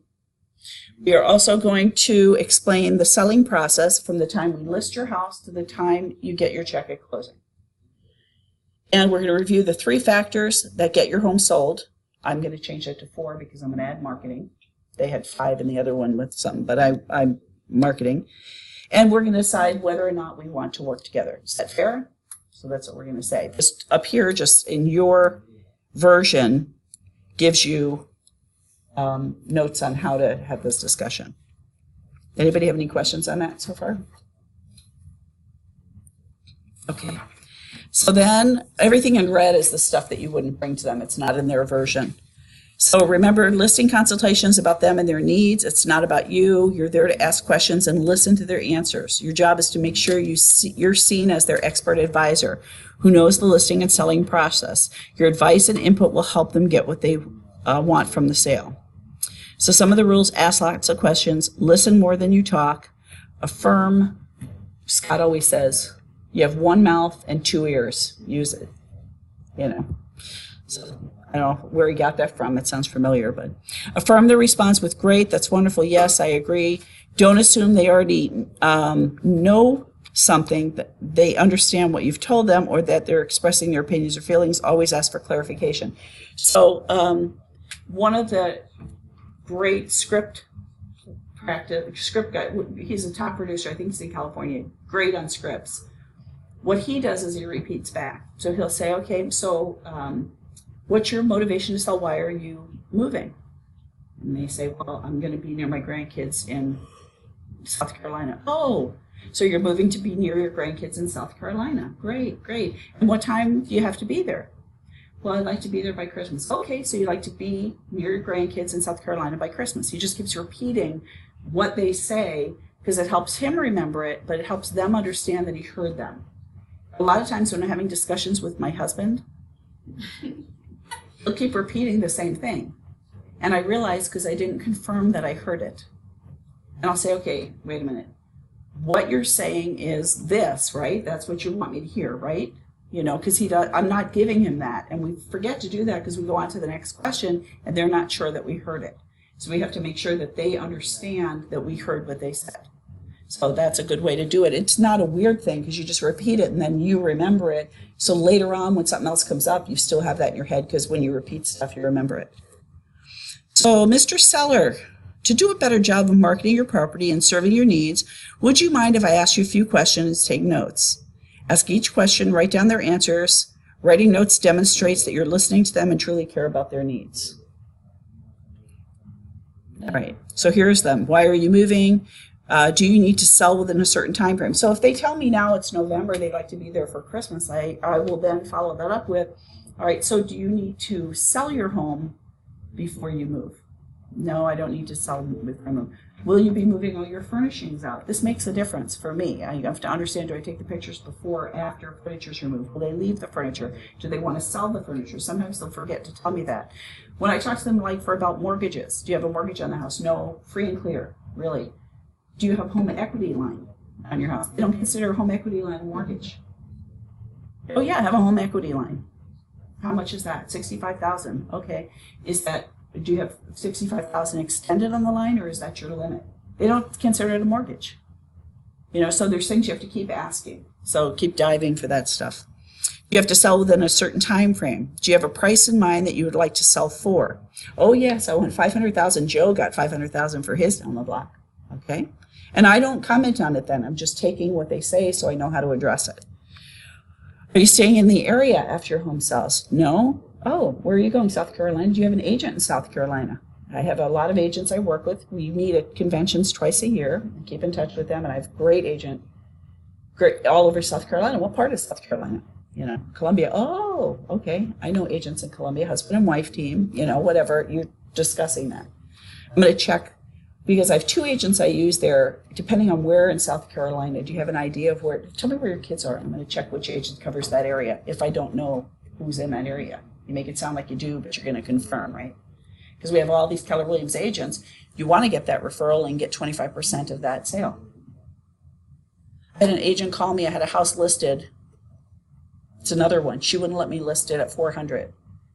We almost lost the sale because she thought I was crazy. I said, the house is going to sell for $375. And she said, no, it's not. My neighbor sold for $350. I said, it's not your neighbor's house. $375. I said, I want to list it at $400. No, it's too high. You can list it at $375. We got $374.5 for the house.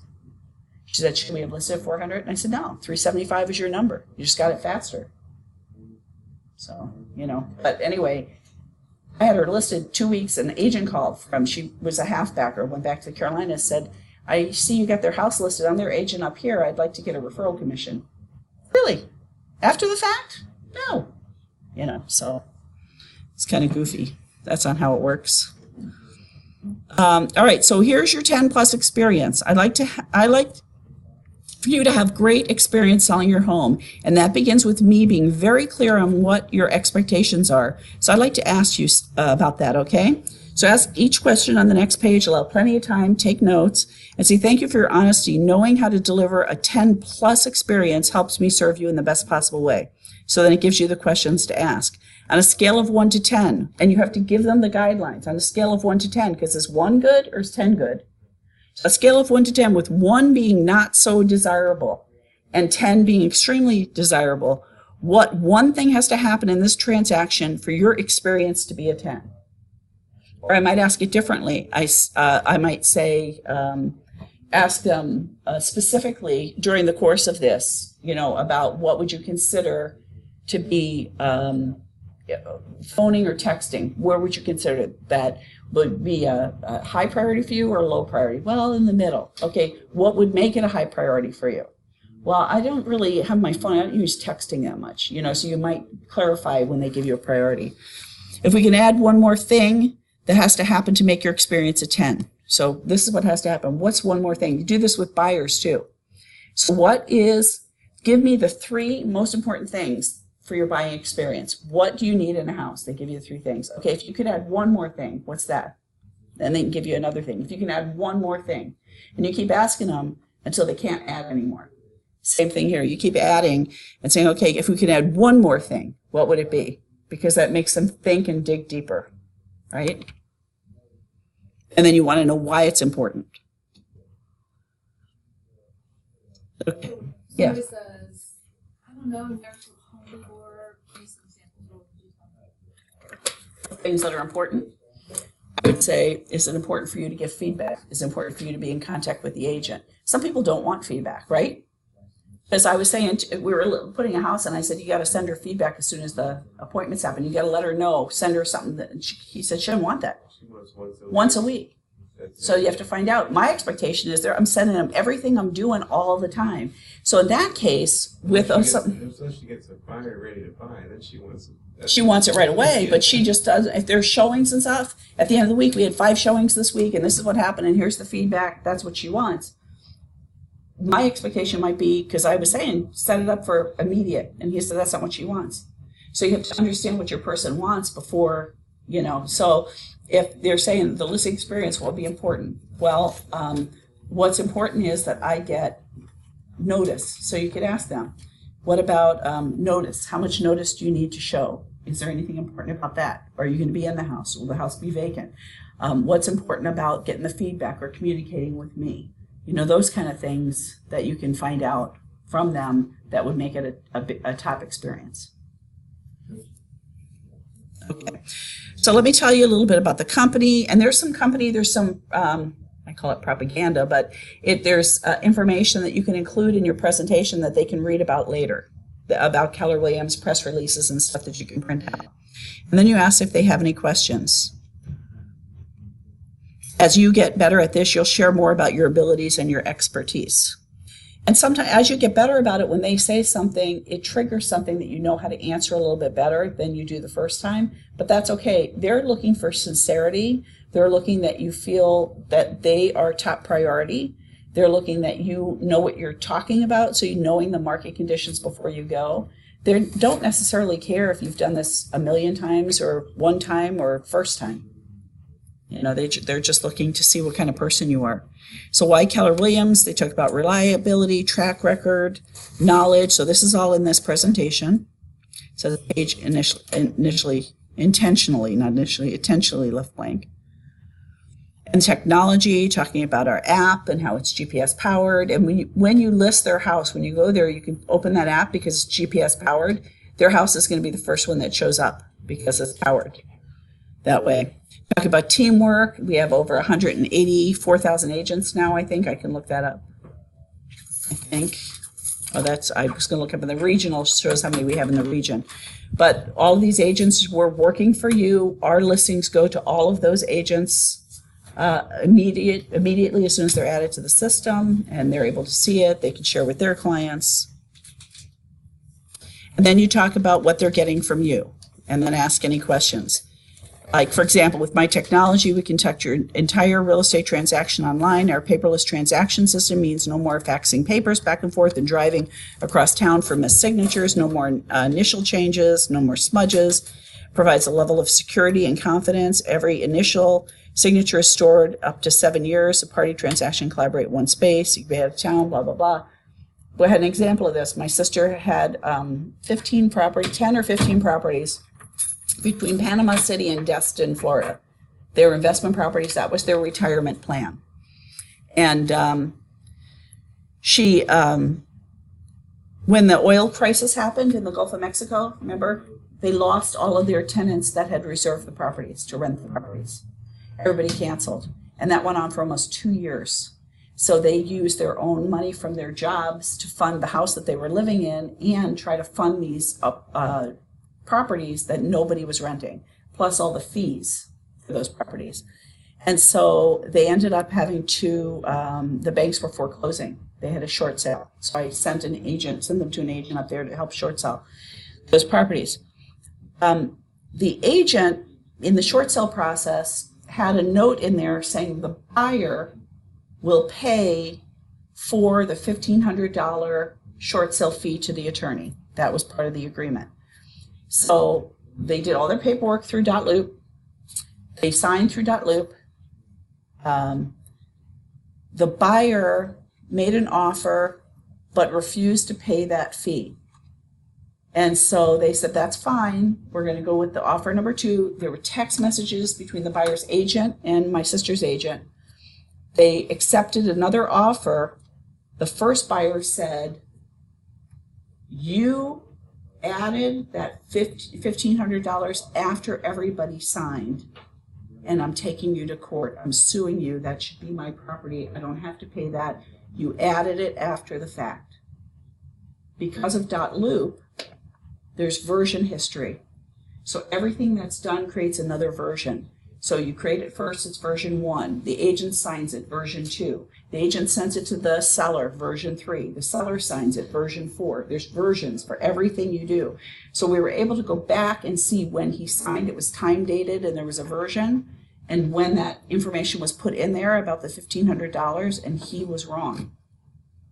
But that protected her from being sued. She was suing my sister and suing her agent for cheating him out of the property, which was not true.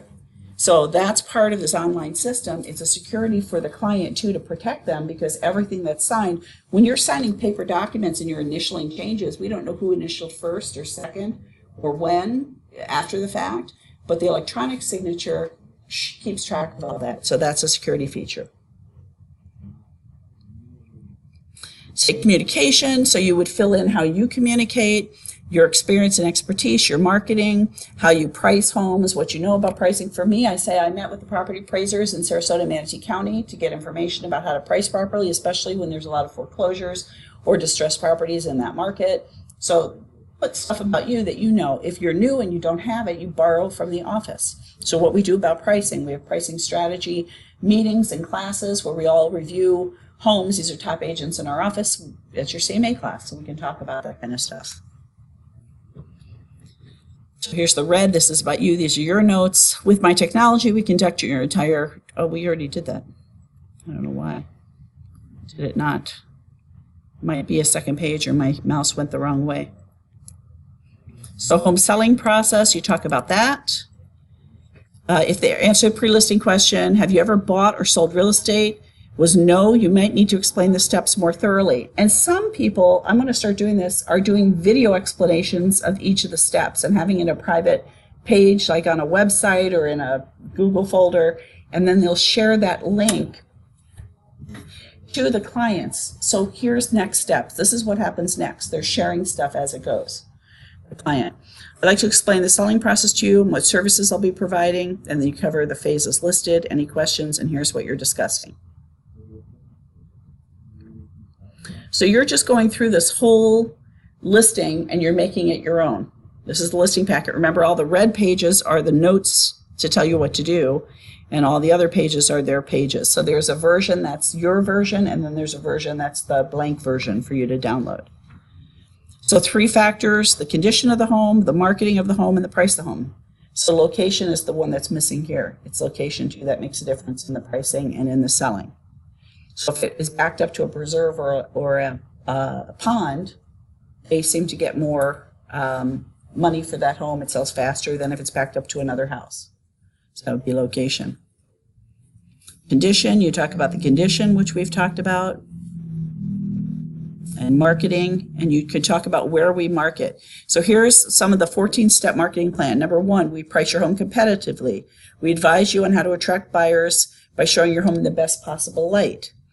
For sale signs, so some neighborhoods don't have for sale signs. You might have to modify that on a house that you're listing in a neighborhood that doesn't allow signs. Respond to all buyer inquiries immediately.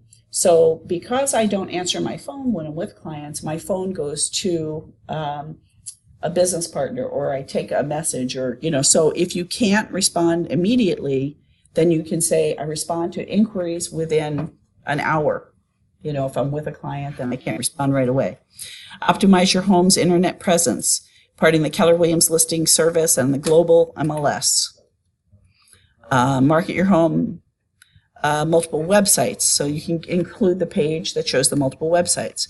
Create flyers and comment cards. Distribute just listed notices to neighbors. So you want to make sure you want to adjust the stuff that you do or not do and add the stuff that you're willing to do. So if you're going to door knock when you get a listing around that house, 10 houses on each side and 20 across the street, you put that in there. I'm going to door knock. I'm going to prospect for buyers every day, because in my morning lead generation time, I'm going to be calling potential buyers in my database to see if your house would work for them. So that's what I'm doing, to try to find buyers for your home. Other agents are not going to be saying that. And if you're doing your lead generation right, you are prospecting for buyers. Target marketing. So that's what I did with a 50-year-old man that was going to tinker. I ran targeted ads on social media. And so I'll take my ads and I'll do screenshots, and that's part of my listing presentation to show them how I'm targeting people on social media. Now, when, what's that kid's name? Zuckerberg? Mark Zuckerberg. When he was testifying, it was because stuff that he was gathering on people was wrong. And so now what he's done is taken away some of that target market options for us. Keller Williams has, I don't remember what it's called, but they have, let's see.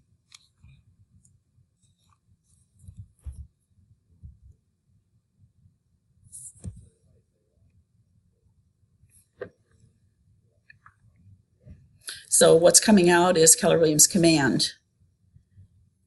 And this is your database, which we don't have access to. Not everybody has access to yet. But in your database, I have something called Lead Accelerator. And on Lead Accelerator, this is what's coming out. I can go in and here's my listing, and I can create a campaign. Let me see, create new campaign on all of these portals. And I can do that, target those portals. I could have Google pay-per-click. I could have Facebook. I have Instagram ads, Twitter ads. I have real mailers. LinkedIn is coming, Nextdoor is coming, and Zillow's coming. And I can schedule the ad and do it here through my system to target it. On Facebook, we're limited more on targeting. I tried to run an ad in a zip code, and it told me I was targeting by using a zip code. That was a zip code of where the property was located. It was an open house ad. I wanted that zip code plus a 30-mile radius for an open house, and it told me that was targeting. So he got in trouble, and so we got in trouble. But this is what our system's going to look like. Our dashboard here. For our new systems that are coming. So that we'll be able to target.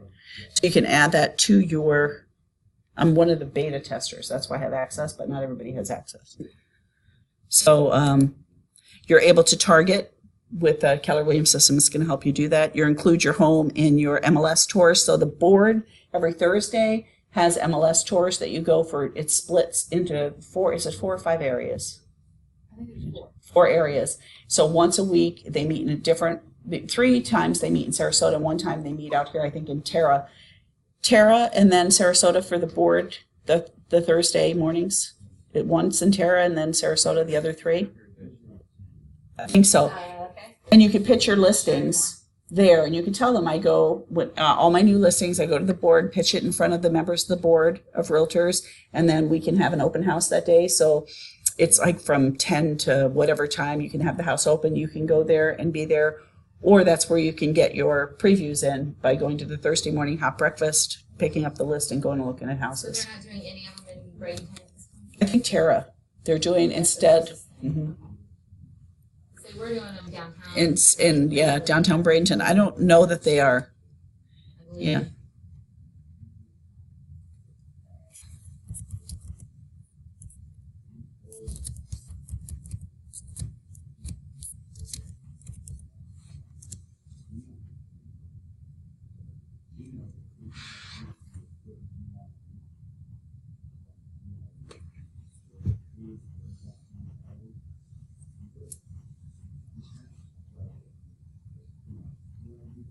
Where's the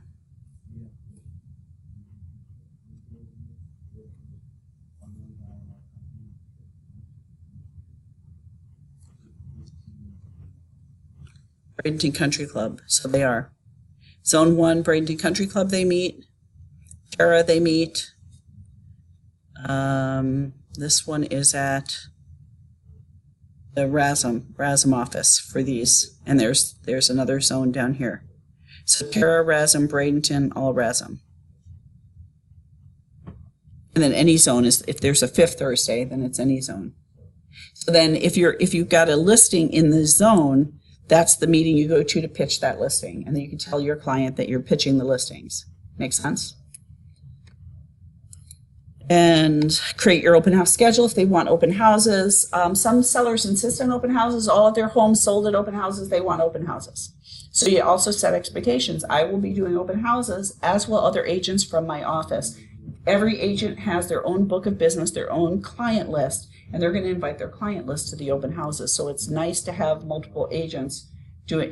If it's your only house and you want to hold it open, that's fine. If you want to talk to the client about why it's important to allow other people to do it, you could talk about their book of business that they're going to be inviting to their open houses. So that's really good to have too. And I go through all of my, with any of the agents holding your house open, I will review it with them. They'll meet me here at the house. I'll go through all of the things that you've showed me that are specific to your house, so they'll be able to speak to the clients about that. One thing that happens sometimes, people that are gung-ho about open houses, they want them every day and every weekend all the time. And that's not good for a house either, because it shows desperation. So I talk to them about that and say, we want to hold your house open. We're going to do it as much as we can without making the consumer think something's wrong with the house because it's open all the time. So here's what we would suggest. You know, when there's group open houses, for sure we're going to have it on those days. We're going to have it on the days that the board allows the realtors to come through. We're going to, you know, and then you have to limit it. Otherwise, they could be running your calendar and you're not running your calendar. And then weekly updates. So you can talk about that if you're going to do twice a week or not. Then you talk about global exposure. So at Keller Williams, we have global exposure through top websites, additional channels. I don't like this. There's a site that there's a page that shows all of the partners, and that's part of our marketing. So I'll make sure that's uploaded. Did everyone connect on that education channel that I set up? If you didn't, in the Select Success group, if you're not in that Facebook group, Select Success, you've got to go in there. There's a link I said to connect to the education channel. So that's where I'm putting these videos, and I'm putting any of these documents that I say. So I'll upload in the file section that sheet that shows all of our syndication partners. Let me write down that I said I would do that, so I actually do it.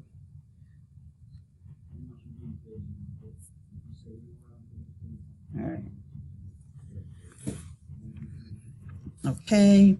So price, you talk about price. This is important. If seller's market inventory less than 6 months supply, that would be seller's market. Buyer's market inventory greater than a 6 month supply, but that's specific to the area. It's specific to the price point. So higher price points have, for example, Longboat again, I talked about this. Prices, properties over $1 million could be 18 months of inventory. Condos at the 250 to 300 range could be 6 months of inventory. It's different. Just because they're both on Longboat doesn't make Longboat a buyer's market or seller's market. The community becomes a seller's market or a buyer's market. So Lakewood Ranch right now is a seller's market because it's less than 6 months of inventory. Most of the areas. The higher price properties in Lakewood Ranch are a buyer's market because there's more property than are selling in 6 months. So what that means is 6 months of inventory means everything on the market right now will sell in 6 months. That's based on how many are selling per day or week. Will sell in 6 months if nothing else comes on the market. Anything below that would be a seller's market. Anything above that, we have more inventory than we need, then it's the buyer's market. As we start to shift, that's changing in the different neighborhoods. We have to be careful about how we're telling them they're in a seller's market or a buyer's market because we're shifting. So if we tell the seller they're in a seller's market and they want to price it $500 when the house is worth $400, you didn't do them any favors because we're getting less showings, more time on market, less multiple offers. So we are shifting. So I'd be really careful about this, telling them seller's market or buyer's market when they're shifting. Is there a place, like maybe by neighborhood, by zip code or something, get relevant information on that where we can require it in? I have a client, he's an engineer, so you know how that goes. He texts me yesterday, don't tell me that there's not great foreclosures where I want.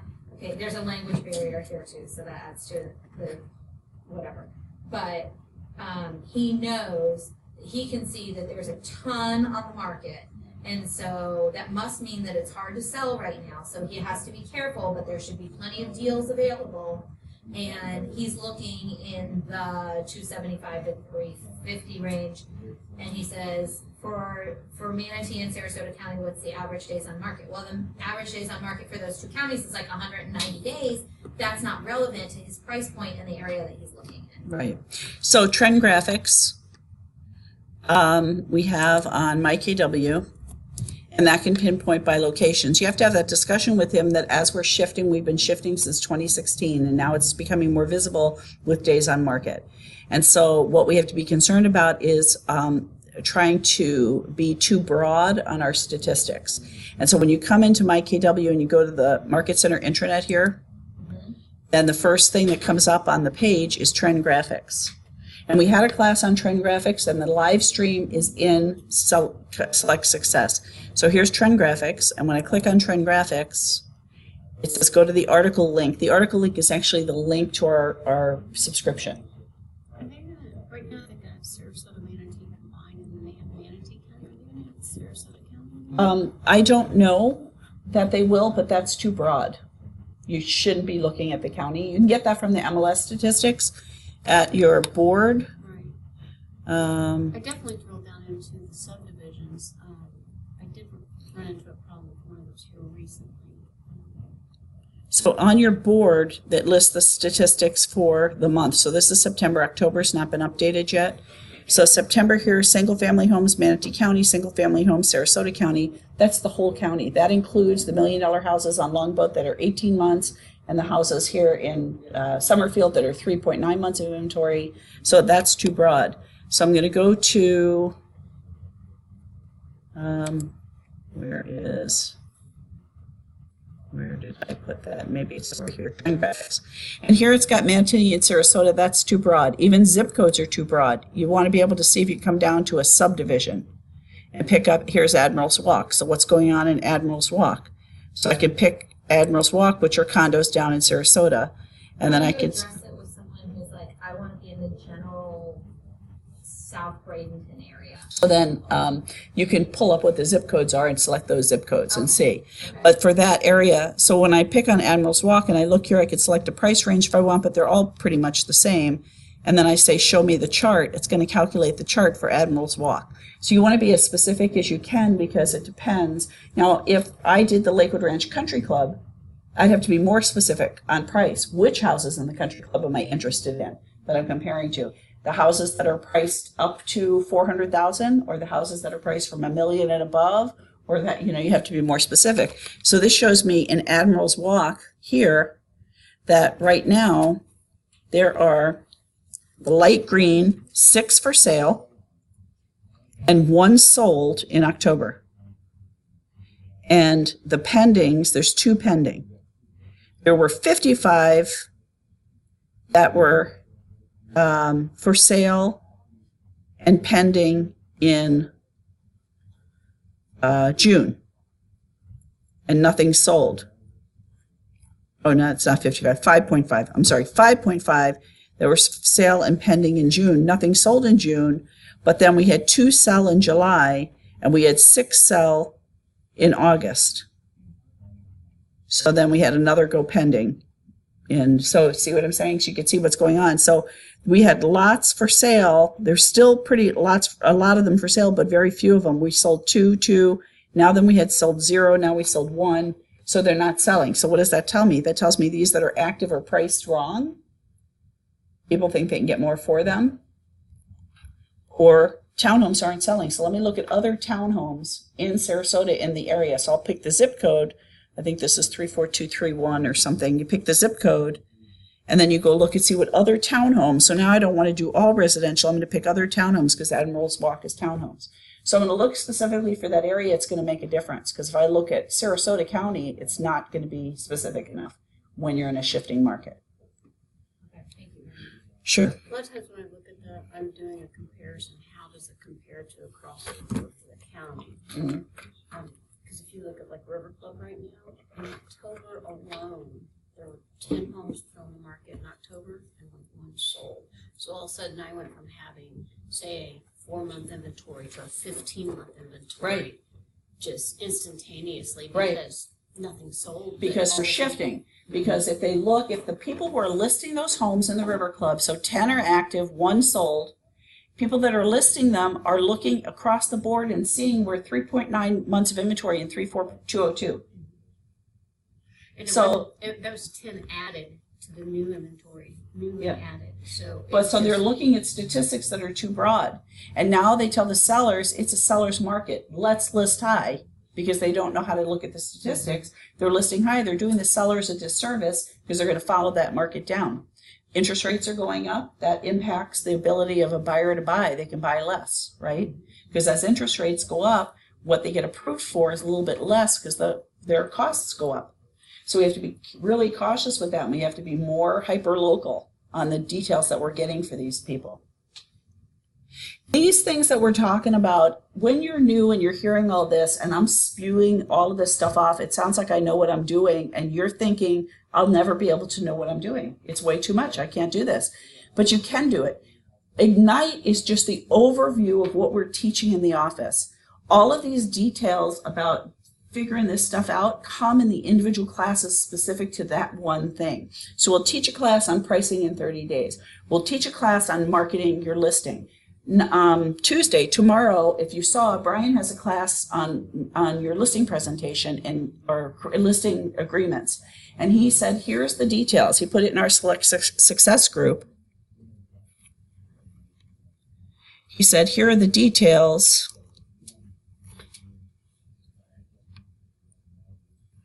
I want everyone to fill out a contract using these details and bring it to class. So we really drill down in the subclasses. Is anyone Unitarian? I went to I'm Catholic, no big deal. Went to a Unitarian church once because I was mad at the priest at our church in Chicago. And I said to my husband, I'm Unitarian, I'm going to the church. And so when you go there, the service is very broad and general. If you're Catholic, then you go to that group. And if you're Jewish, then you go to meet in that group. And then if you're a Buddhist, you go meet in that group. And so it's more specific. That's what Ignite is. It's like a Unitarian church because it's all broad. You're learning the details of the overview. And then if you need listing stuff, you go to that class. If you need pricing, you go to that class. If you need marketing, that. Websites, that. So don't be freaked out when you're hearing all this and you're thinking, there's no way I can do it. Because you can, because we'll figure out the one thing you need. The other thing we have a coaching program here. And so anyone that comes in, anyone in the office can come to coaching. We just modified the program. And so we're, hold on, let me get this. Right, so Select Success, Brian posted something here. O'Donnell, for the class on Tuesday, open to everyone, preparing a listing agreement on a FAR/BAR offer. Here's what you need to bring. Here it is. So if you're newer and you don't know what contracts he's talking about, we'll get those printed out or show you where those are. And you fill it in as much as you can. I'd fill it in pencil because we're going to do it wrong. And then you can fill it in marker or a pen over it so you have a copy of it when you're done on how you're supposed to fill in contracts. And you make little notes on the contracts. So that's how I started. I had contracts that I just kept with me. So when I did another contract, I pulled it out and looked at the notes to see what I needed to do on the other contract.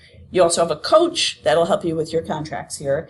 And you have a broker, Brian, broker, Paul. We have Scott and Kelly. We have staff members that are agents.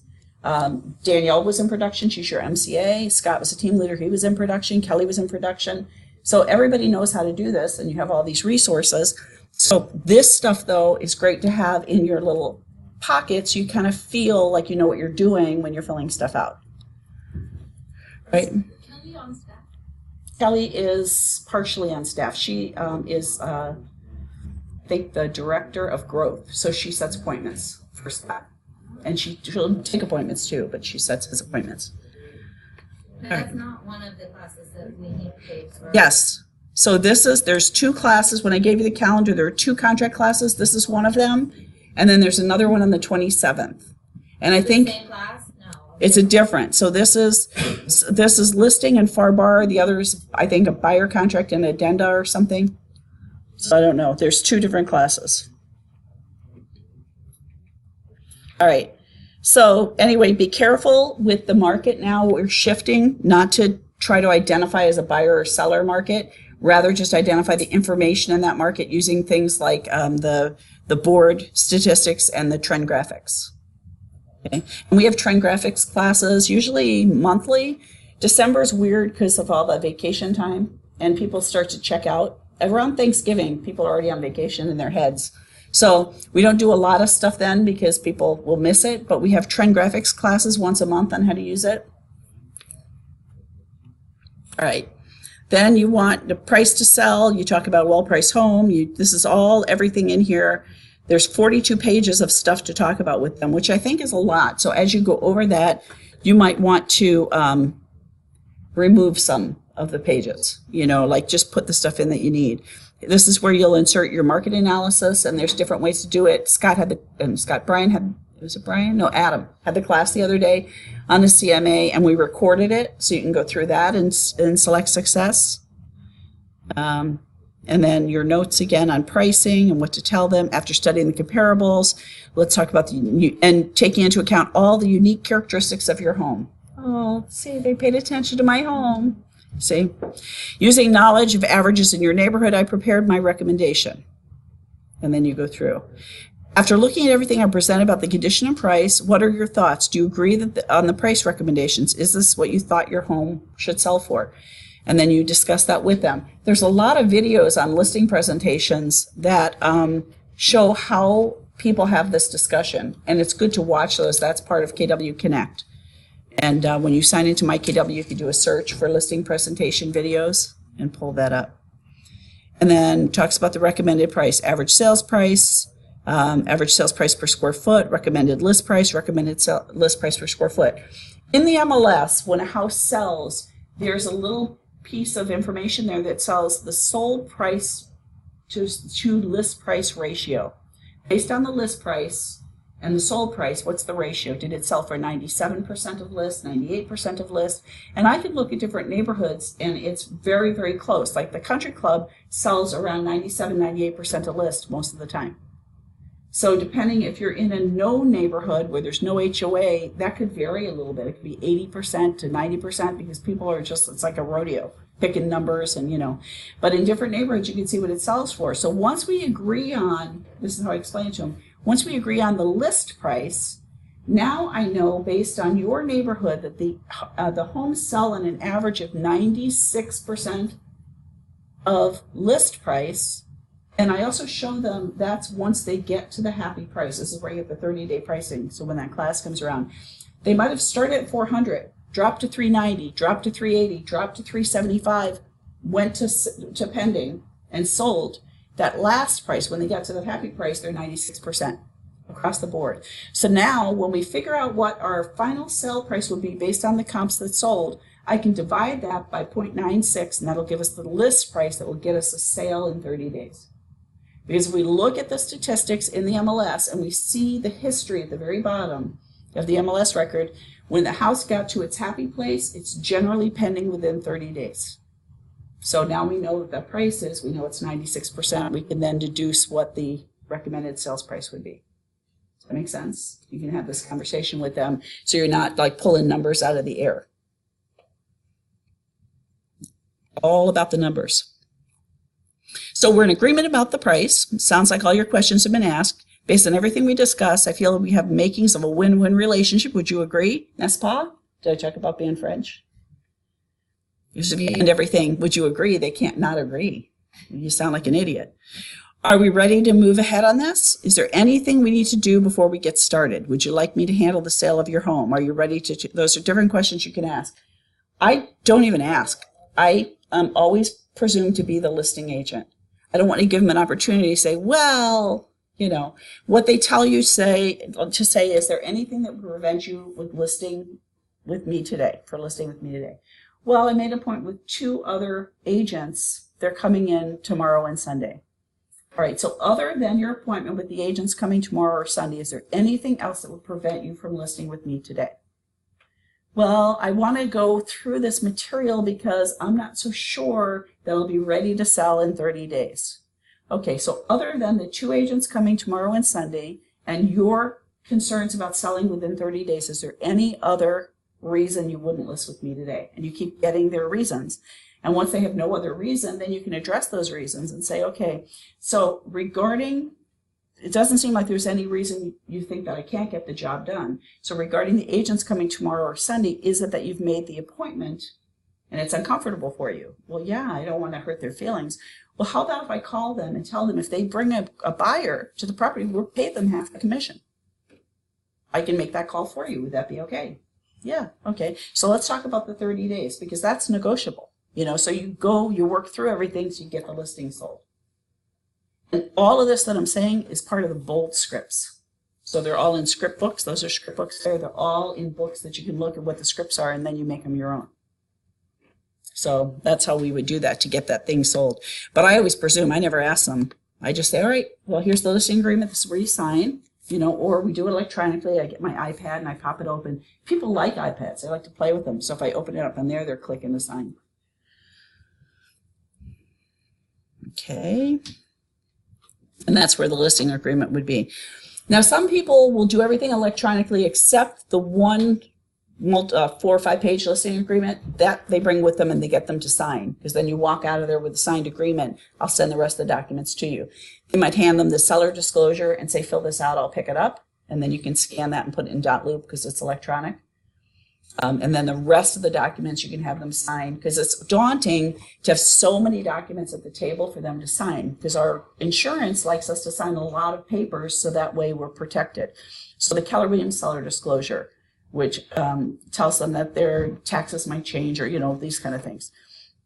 The listing agreement, the homeowners association agreement. If there's a CDD, there's that agreement. The lead-based paint, the mold agreement. I mean, there's all kinds of things. I have my sellers sign all of the documents that they would need for a purchase up front. So the defective drywall that our insurance likes to prove that there isn't, or that we discussed it, so that if there's any lawsuit, we're out of it. You know, all of those things that a buyer would sign, I have them sign up front too. But I do that electronically. I wouldn't bring all of that paperwork because they're exhausted. They just have 4 or 5 sheets to sign. You're listed, you got it. And then you'll send everything else electronically, which when you send 4 or 5 things in an electronic document, it opens as one. And all they're doing is click, next signature, click, click, click, click, and it signs. All right, any questions about this so far? Seller disclosure, give them. And moving checklist. So, you know what to expect. I provided a what to expect next checklist and a moving checklist. I have actually coloring books for if they have kids about what to expect for moving. Thank you so much. It's been a pleasure meeting you, getting to know you, blah, blah, blah. So what to expect. Sign in the yard, the date, lockbox on the door, posted in the MLS. I've told them the Keller Williams listing service is that system that we have that allows us to make sure that additional, when data is pulled from the MLS to the IDX, the Internet Data Exchange, which is what it goes to all the agent sites for search, they don't have an agreement to bring all of the data from the MLS over. So some stuff is missing. So you'll notice when you go sometimes to Realtor.com, your listing says you have carpet when you have wood floors, because they can't pull it. So syndication sites will make up stuff. So KWLS allows you to go in there and modify that listing before it gets syndicated. That's Keller Williams listing service. So I can add stuff like official listing agent Maureen, where I can't add that to the MLS because it's branding. I can add it before it gets syndicated. I can also add the carpet in the schools and the rooms and the sizes of the rooms, because that isn't part of IDX agreement. It doesn't get pulled over. So all of that stuff happens at KWS, so that's important. We explain that to the seller. Staging consultant will come on this date. And I might say, if it's a really nice house, I might say, I can send them if you want them. You don't need that. Those are for people whose rooms need to be adjusted, and I don't want them to be mad at me for telling them. And then they tell their friend Sue, oh, she had the staging consultant come to you because she told me it's for dirty people. You know, so that's a problem. So you got to be careful, but it might not always have that. Professional photos will be taken this day. I will accompany the photographer because the photographer makes me go with them so I can move stuff around. Flyers will be created on this day if you're doing flyers. If not, you change this. Schedule your open house, we'll do this, and anything else that you're doing that's making your experience for them better, you'll put on this checklist. They know what to expect. And then there's a moving checklist for them, what they have to do. I also create a document, Florida Gulf Coast Group is my name of my company, create a document that they fill out their average electric bill, their average insurance bill, how old the appliances are, how old the air conditioner is, how old the roof is. They just fill this stuff out. Some say, I don't know, it was here when I moved in. I said, all right, I'll find it and I can look in the permits and see when that was permitted. So besides this stuff for them to check, I have them fill out something that I have for the buyers because they're going to ask those questions. The problem with it is the buyer's going to ask how much the electric bill is. And let's say the people living there have 45 children, right? Why do you look at me? And your electric bill is different than a couple that has no children that their grandkids visit once a year. My electric bill is what some people's mortgage is. Just So my I have electric 3 bill, separate accounts, actually. see, Barnes. yeah. And ours in the summer, our electric bill for our house in the summer has been over $700 a month. Yeah. So it's not the same for people. My daughter, I think she was born in menopause. Our house is always set at like, I come in and I'm freezing. It's like 72. She sets that air conditioner. And so, and she's 24 years old, but she's always been like this. And so my husband and I were watching TV with her last night. We're shivering with blankets. It's ridiculous. Yeah. So, but we have that too that we put in there. All right. So this says practice the listing presentation. So then there's some, we're not sure yet. Your commission seems high. We'd like to sleep on it. We're interviewing other agents before we make a decision. How long have you been in the business? These are objections, and there's objection handling in the script manuals. So you can look that up. Take the manual over to the printer, pull out the ones you want, copy it, put it back in the book. So you want to be prepared to handle those objections. All right, any questions on this? It's a lot because there's 2 different things going on here, the listing and the pre-listing. But when we have those, watch the calendar, when we have those where we're having the agents who do pre-listing and listing, they'll give a presentation and they'll actually walk through it, script through it. Go to those classes because those are helpful. So you want to practice your listing presentation. You can find partners. So we have script practice at 8:30 in the morning. This class starts at 9. So if you come in early and there's nobody here, or plan ahead of time, say let's come in the morning and we'll script out a listing presentation. They do this in Bold too. Bold's a class that goes off-site that we have once a quarter. You practice objections, so find objections in the manual and practice with those. And then make sure you complete your mission. So the mission today was 4, we did last Thursday. Tomorrow we do the missions for session 5, which is session 5 is Wednesday. Tomorrow's the mission. People that are not doing this for credit will do the mission on their own. So mission 5, I'm going to make sure to email out. I'll push send on my computer this time. Mm-hmm. And then make sure you're using that 10-4. So pre-listing packet, everyone has a good feeling for that. Get to back here. It says the pre-listing packet prepares the seller for your listing appointment, helps you evaluate their motivations to work successfully with you. It should result in a signed listing agreement. An effective pre-listing packet positions you as their expert of choice, the best person to get their home sold. So it talked about the 5 factors: price, location, condition, competition, and timing. And I think that marketing should be in there. And the 3 phases are servicing and marketing, offers and negotiations, and contract to close. Those are the 3 phases. Okay, what determines the price? It's determined by, somebody said this, maybe it was Jeremy, what the buyers will actually offer and competing sellers are accepting. It's based on the current market and those properties that have been recently sold. Right, so how many contacts are in your eEdge database by the end of Ignite? 200. And then how many do you have today? So we're in session 4. If we're doing 10 a day, so last week we had 3 for 5 days, right? 5 days, 10 a day during the week. So 10 a day times 5 days is how many? So 50. We should have 50. How many have 50? How many added 50 last week? Yes. So make sure to keep working on that. All right, let me see here. So enhance your learning in the toolkit. 60, yay! Oh, in the in your toolkit, remember there's the home tour checklist, pre-qualifying script, prioritizing needs, 10+ experience. Those are some of these things are in your toolkit. Some that you're going to create from the packet. And then there's the Keller Williams Realty page on Facebook. There's a KW blog on Facebook. Inman, we used to have subscriptions to Inman that were given to every agent. Now you have to pay for it. I think Gary had a fight with the Inman guy, so now we pay for our subscriptions. And then Market Center has the Facebook page. If you're not in Select Success, you should be. There's also a public, that's private to us. It's a secret group. We have a public group for our office called Keller Williams Realty Select, and that's where stuff gets posted. Welcome, here's someone who capped, here's something about the office, here's, open house or whatever it is, gets posted there in the public group. And then here, starting on page 78, are scripts. We need an agent with more experience. So what's that script say? We need to think it over. So these are scripts that you can practice.